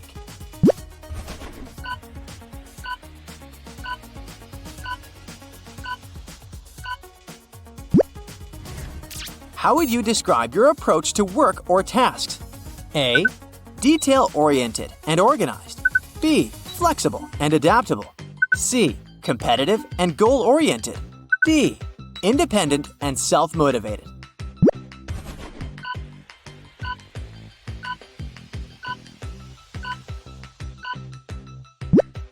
How would you describe yourself in social situations like when you hang out with your friends? A. Reserved and introverted. It can be hard for me to communicate with people, especially when I'm in a new environment. B. Outgoing and extroverted. I'm the soul of the party. C. Assertive and confident. However, many people think I'm pretty introverted. D. Observant and analytical. It might take some time before I feel confident with new people.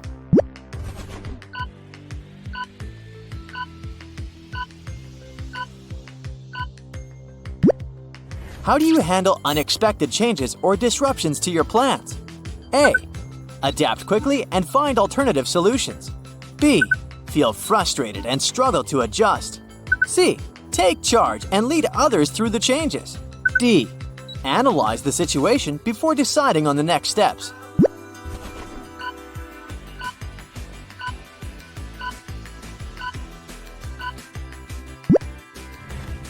What motivates you the most? A. Personal growth and learning. B. Recognition and praise from others. C. Achieving goals and success. D.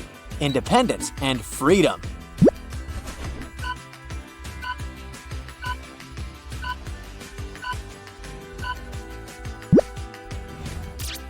How do you prefer to communicate with others? A. In writing, e.g., emails or texts. Phone calls terrify me. B. Face-to-face conversations. There's nothing better than looking into someone's eyes. C. phone calls, or video chats. This way you can look into people's eyes without leaving your bedroom. D. It depends on the situation or person.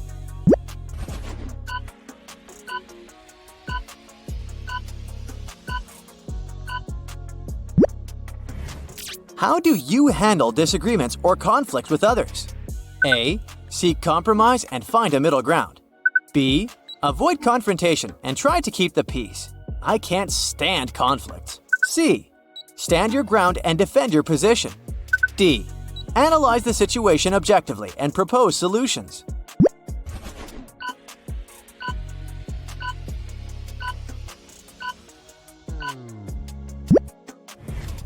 When starting a new project, how do you typically approach it? A. Create a detailed plan and follow it step by step. B. Dive right in and figure things out along the way. C. Set clear goals and deadlines to stay on track. D. Gather information and analyze before taking action.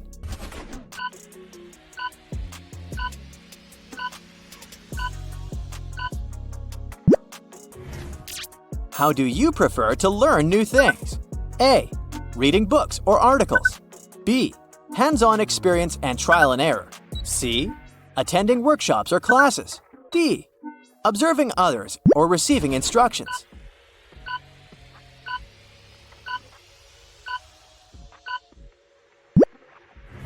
How do you handle unexpected compliments? A. Accept them graciously and appreciate them. B. Feel slightly uncomfortable but thank the person. C. Brush them off and downplay their significance. D. Analyze the intention behind the compliment.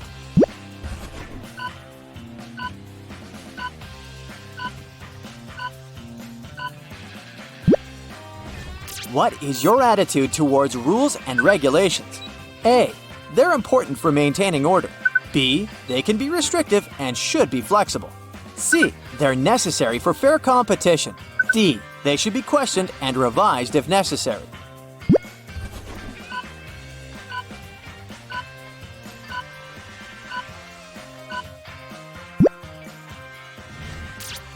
How do you handle a large workload or multiple tasks? A. Prioritize them and break them down into manageable parts. B. Multitask and work on several things simultaneously. C. Compete with yourself to complete them quickly. D. Work independently and at your own pace.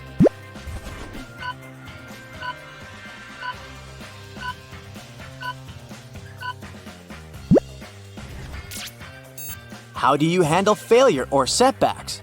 A. Analyze what went wrong and learn from it. B. Feel disappointed but move on quickly. C. Take it personally and dwell on it for some time. D. View it as an opportunity to try a different approach.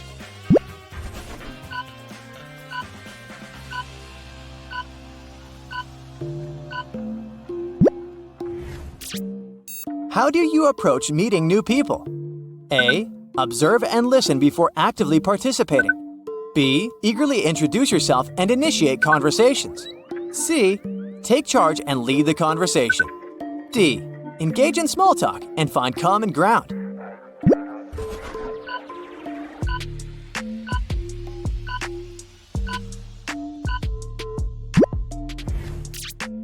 How do you handle tasks that require attention to detail?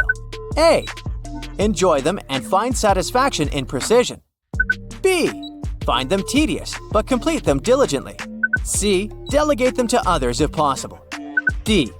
Prefer tasks that involve big-picture thinking.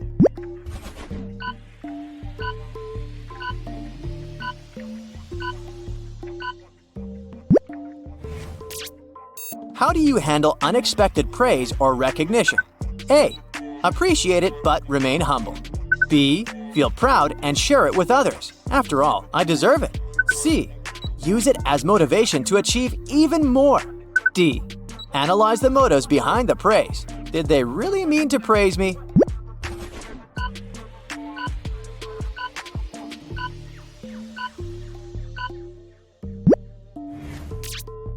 How do you typically approach a problem-solving situation? A. Analyze the situation and gather information first. B. Trust your instincts and make quick decisions. C. Seek input from others and collaborate on solutions. D. Break the problem down into smaller parts.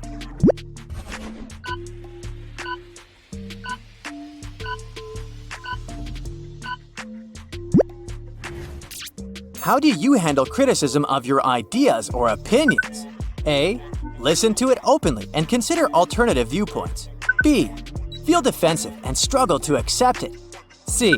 Argue your point and provide evidence to support it. D. Reflect on it and adjust your ideas if necessary.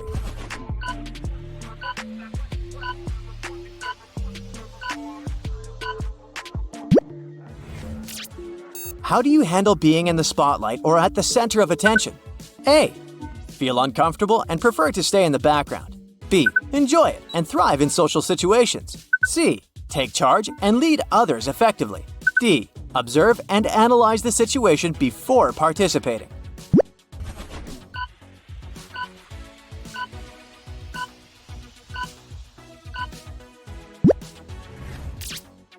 How do you participate planning for the future? A. Create detailed plans and set specific goals. B. Keep your options open and go with the flow. C. Set ambitious goals and work hard to achieve them. D. Analyze different scenarios and prepare accordingly.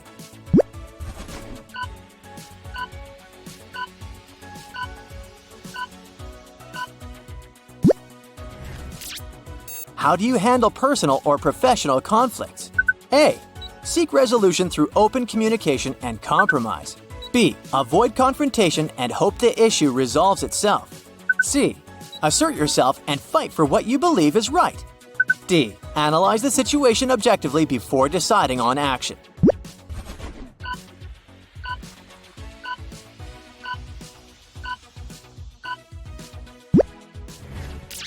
How do you handle unexpected changes in routine or plans?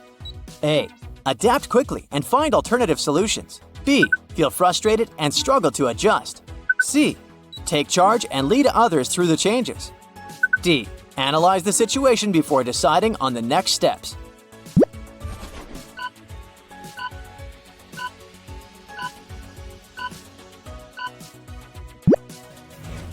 Once you've completed the personality test, assign points to each answer as follows. A equals 1 point. B equals 2 points. C equals 3 points. 4 equals 4 points. So sum up all the points to see your total score. If you've got 25 to 50 points, it means you're reserved and introverted. You're a deep thinker and have a rich inner world. While you may not seek out social interactions, you can form deep and meaningful connections with others once you feel comfortable and trust has been established. If you got 51 to 75 points, you're outgoing and extroverted. You're confident, approachable, and many people around you think you're cool. You often bring a sense of excitement and liveliness to social interactions. If you've got 76 to 100 points, you're assertive and confident. You strike a balance between being respectful to others and advocating for yourself. Finally, if you've got 101 to 125 points, you're observant and analytical. You think critically, and you excel at breaking down complex problems into smaller components, allowing you to thoroughly evaluate each part and understand the bigger picture. Tyson was thinking about buying a gym membership. There were only 3 gyms in the area where he lived. The first one was called Iron Muscles Gym, the second one was called Stronger You Gym, and the third one was called Fit for Life Gym. Let's take a look inside all of them. Which one should he choose?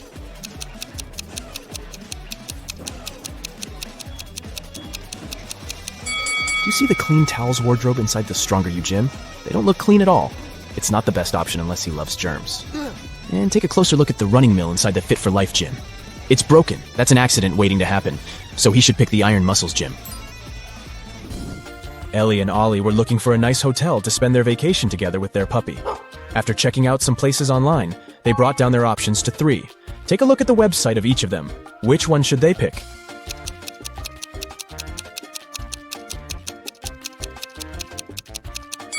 Do you notice the small stock photo sign on the photos of the first hotel's website? That can only mean they are scamming people. The second hotel seems like a good option since it's a 5-star one. But do you see the small sign on the website that says, "No pets allowed"? They can't go there with their puppy, so they should stay at the third hotel. James and Jonathan went camping in the woods. As they were searching for the perfect place to set their tents, they came across a river that only had one bridge to cross to the other side. However, as soon as they stepped on it, a troll appeared in front of them and said, "I'll only let you pass if you answer my riddle. Until I am measured, I am not known. Yet how you miss me when I have flown. What am I?"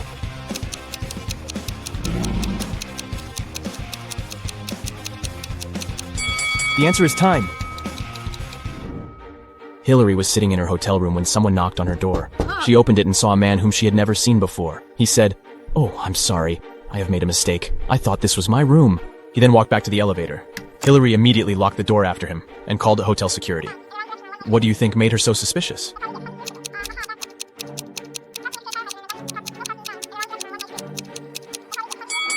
Nobody knocks on their own hotel door, but the man did that.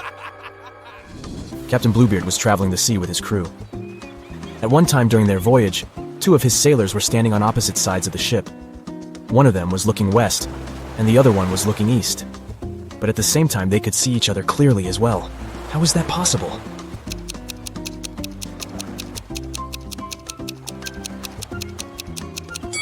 The sailors had their backs against either ends of the ship. Newton and Curie were two history professors from Planet Q. To complete their planet Earth research, they had to explore a place the Earthlings used to call a school. There, they found a piece of paper with a handwritten number on it, but couldn't come to an agreement about what the number was. Newton was saying it was 6, and Curie was saying it was 9. Who was correct?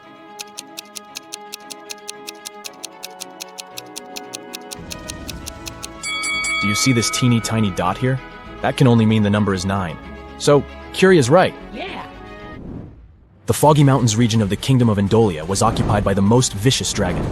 The king called Knight Samuel to go on a quest to defeat it and take all the gold it stole from the people back. Yeah. So, Knight Samuel hopped on his horse and reached the mountains after a long journey.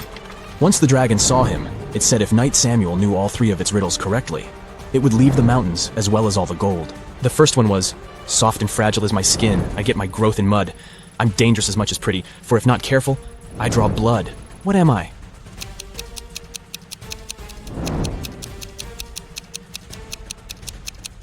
It's a thorn. "You're a clever one, Knight Samuel," the dragon said. "Here's my second riddle. I am a box that holds keys without locks, yet they can unlock your soul. What am I?"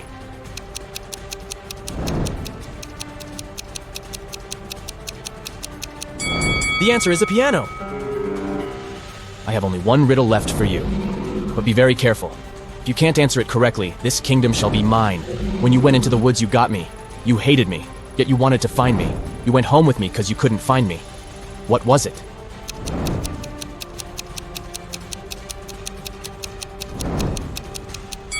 The answer is a splinter. Annie forgot her computer in her dorm room, but she urgently needed to use one to submit her school paper. Her mom had a laptop in the study room, but it was password protected. However, she was easily able to figure out the password. How did she do it?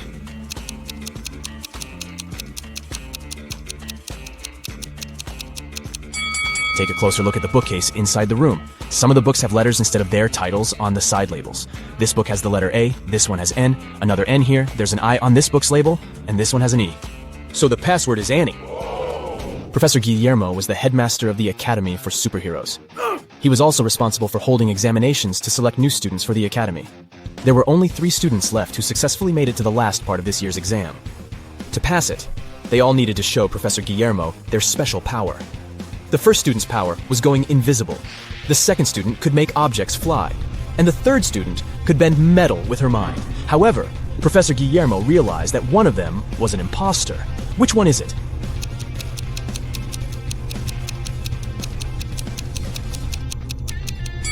Take a closer look at the object that the second student is levitating.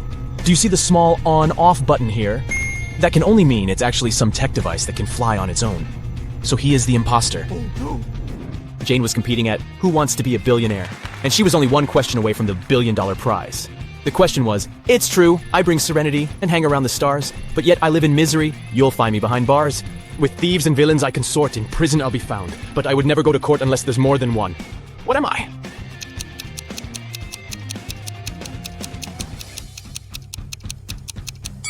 It's the letter S.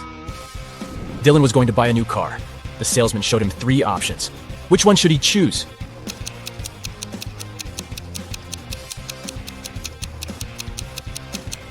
Take a look at the side door of the first car. The paint on here is chipped. It's not wise to get a car that's already damaged. The third car's left tire rim is cracked. This one is also a pass. So he should get the second car. Oh, yeah.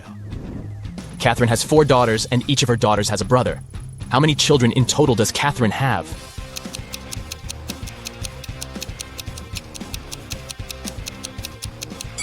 Each daughter has the one and the same brother, so she has 5 kids. Rachel and Ashley were best friends, but one of them was living in Japan, and the other in the United States. Rachel had purchased a BFF bracelet for Ashley and wanted to mail it to her. However, the only way to make sure the bracelet would be received was to place a lock on the package. Rachel had locks and Ashley had locks, but neither had keys for each other's locks. How can they ensure the bracelet isn't stolen?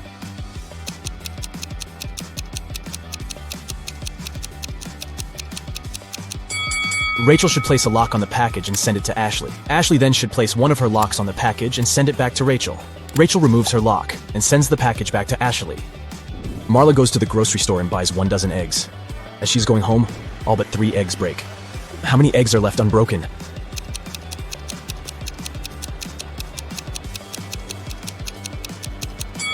The answer is hidden in the question. She has 3 eggs left. Brendan and Rachel are 2 archaeologists working on a digging site in the desert. One day, they came across a cursed artifact. Once they touched it, they magically got teleported into a room with no doors and no windows. How can they escape?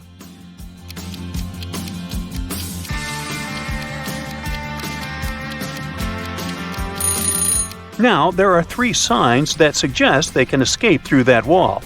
The first one is, if you take a closer look at it, you'll notice that the bricks at the center are slightly dislocated. The second one is, there's a wind coming from the direction of the dislocated bricks. You can tell it by looking at Brendan and Rachel shifting clothes. And the third one is, there's also a faint light coming from between the dislocated bricks. So, that can only mean there is actually nothing holding them together. They can just push the bricks and create a hole in the wall. Unfortunately, Brendan and Rachel found themselves inside another room. Unlike the previous, this one was very large, and there were 10 identical-looking ancient statues in it. But take a look at the scene. Do you notice something strange?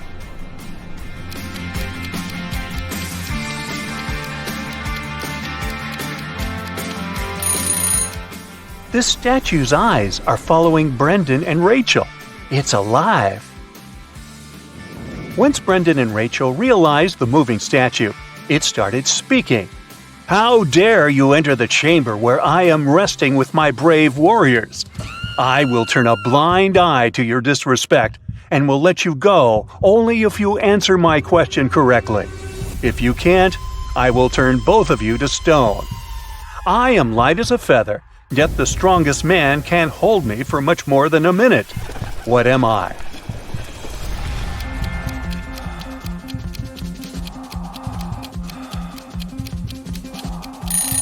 The correct answer is breath. Anna wanted to buy a van to travel the country. She went to the van fair to pick one. There were 3 vans she could afford. Take a look at each of them. Which one should she buy?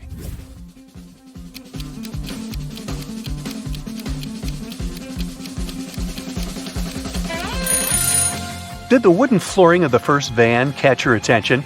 It's all scratched and blistered, so this one is a pass. Now let's check the second one. It seems like something is missing. It has no stove. How is she going to be able to cook?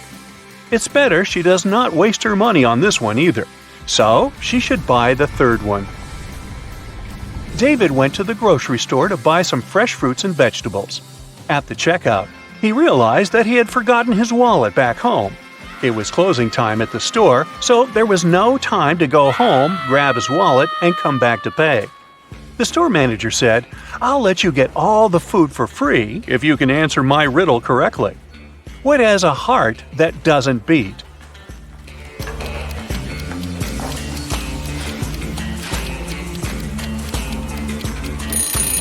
The answer is an artichoke. Jamie was riding his bike when he came across a junction.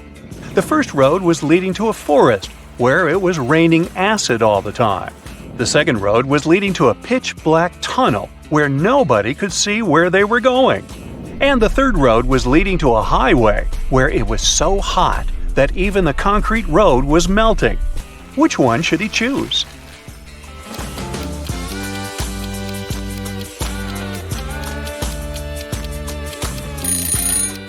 Jamie should pick the second road because his bicycle has a headlight attachment here, so he can actually see where he's going. Florence was a contestant at the Who Wants to Be a Billionaire game show. She only had one question left to win $1 billion, and it was this: what starts with an E, ends with an E, but only contains one letter? But she couldn't figure out the answer, so she used her phone-a-friend lifeline and called you. Can you help her out?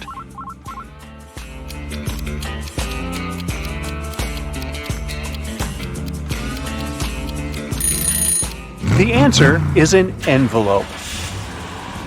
The Rodriguez family went on vacation to a remote cabin in the woods. They brought a large supply of food with them, including several cans of soup. However, when it was time to open a can and start preparing the dinner, they realized they didn't have a can opener. Yet still, Mr. Rodriguez was able to open it. How did he do it?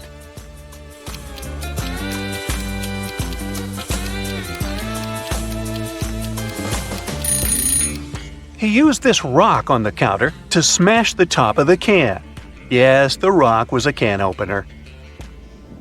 Mrs. Rosie was knitting a sweater in front of the fireplace on one snowy winter night. Suddenly, somebody threw a snowball at her window, which caused the glass to shatter to pieces. Mrs. Rosie immediately could tell this was one of those 3 mischievous kids who lived in the neighborhood. They were brothers with the names of Robert McDuffie, Henry McDuffie, and Mark McDuffie. The next day, a paper note was left on Mrs. Rosie's doorstep. It had this cryptic message written on it: ? McDuffie. He threw the snowball. After reading it, Mrs. Rosie could immediately tell which McDuffie brother threw the snowball. Can you?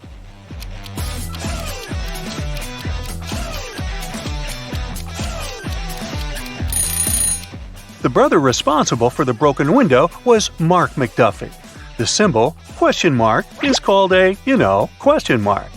Now the meaning of the message is clear as day, right? ? McDuffie. He threw the snowball. Now the question is, who threw Mark McDuffie under the bus? Ratted him out? Sandra was going to a monster-themed costume party. When she arrived at the venue, she greeted 3 people, but 2 of them were actually real monsters, and only one of them was a human. Can you tell who?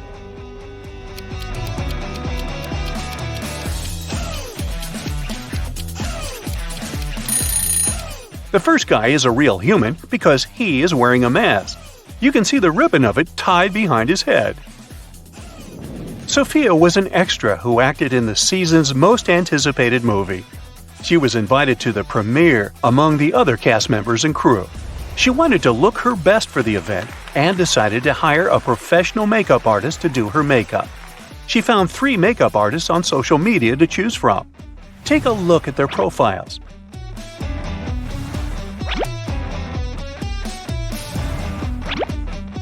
Which one should Sophia choose?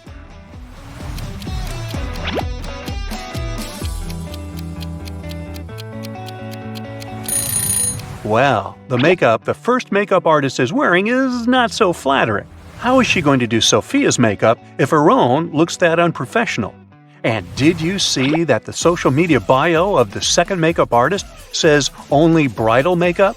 So, the best option is the third makeup artist. Princess Madeline was going to have a crowning ceremony, and all kinds of important people were invited. However, on the day of the ceremony, her newly crafted royal crown got stolen from the vault. The head royal guard examined the security footage and boiled down the suspects to 3. When he questioned them, the first suspect said she had just arrived at the palace at the time the crown was stolen, so she didn't do it. The second suspect said she had spilled a drink on her dress and went back home to change it, so she didn't do it. And the third suspect said even if she was a thief, She would not be interested in stealing a crown made of emeralds. Who do you think did it?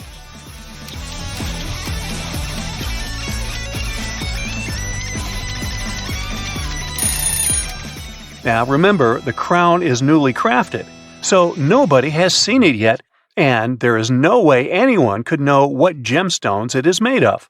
So it's the third lady who stole it. Simon was going to propose to his longtime girlfriend. He wanted the ring to be special, so he engraved his and his girlfriend's initials along with a heart shape inside the ring. However, when his girlfriend saw it, she immediately broke up with him. Can you tell why?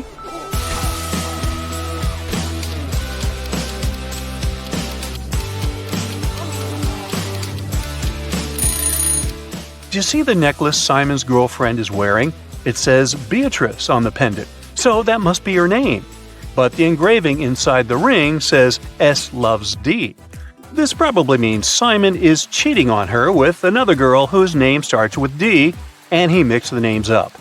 Simon says, find somebody else. Anthony was going to start working at his dream company. To celebrate the good news, his dad wanted to get him a new luxury watch as a good luck gift. He went to the store to pick one.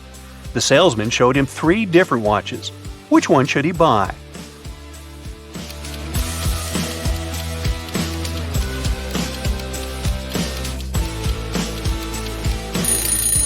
Do you see the tiny scratches the second watch has?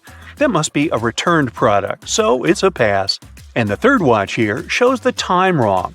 The store clock on the wall says it's 5 p.m., but the watch says it's 4:40 p.m., so it is running behind. Better not risk spending all that money on a malfunctioning watch. So he should buy the first one. Nancy was hiking in the woods. She lost track of time and couldn't find her way back to her car in the darkness. In the distance, she saw a small cottage with lights coming from the windows. She headed there to ask for help. When she knocked on the door, a wizard greeted her and said he would help her only if she could guess what animal his familiar was. Can you help Nancy figure it out?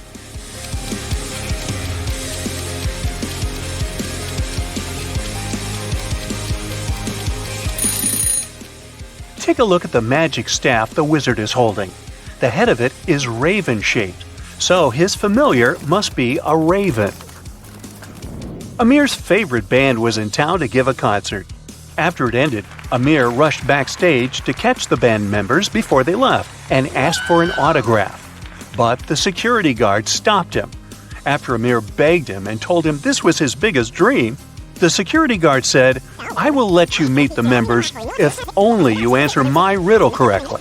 What comes once in a minute, twice in a moment, but never in 1,000 years?" Come on, the security guy. Anyway, do you know the answer?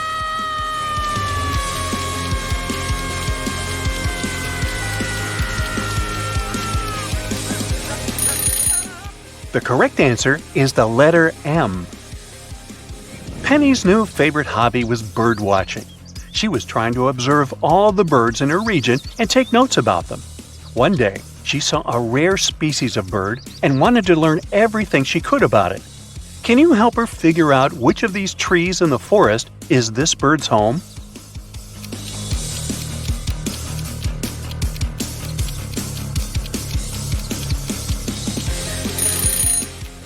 Did you see the leaf that was stuck among the wing feathers of the bird? Only this tree has the same kind of leaves, so it must be where the bird's nest is located. Sally had a history exam the next day, but she had not been attending any of the classes, so she didn't have any notes to help her study. Nellie, on the other hand, was a very hard-working student who had never missed a single class. When Sally asked Nellie if she could borrow her class notes, Nellie said, "I will only allow that if you answer my riddle correctly. What has 4 letters, sometimes 9 letters, but never has 5 letters? Can you answer it?"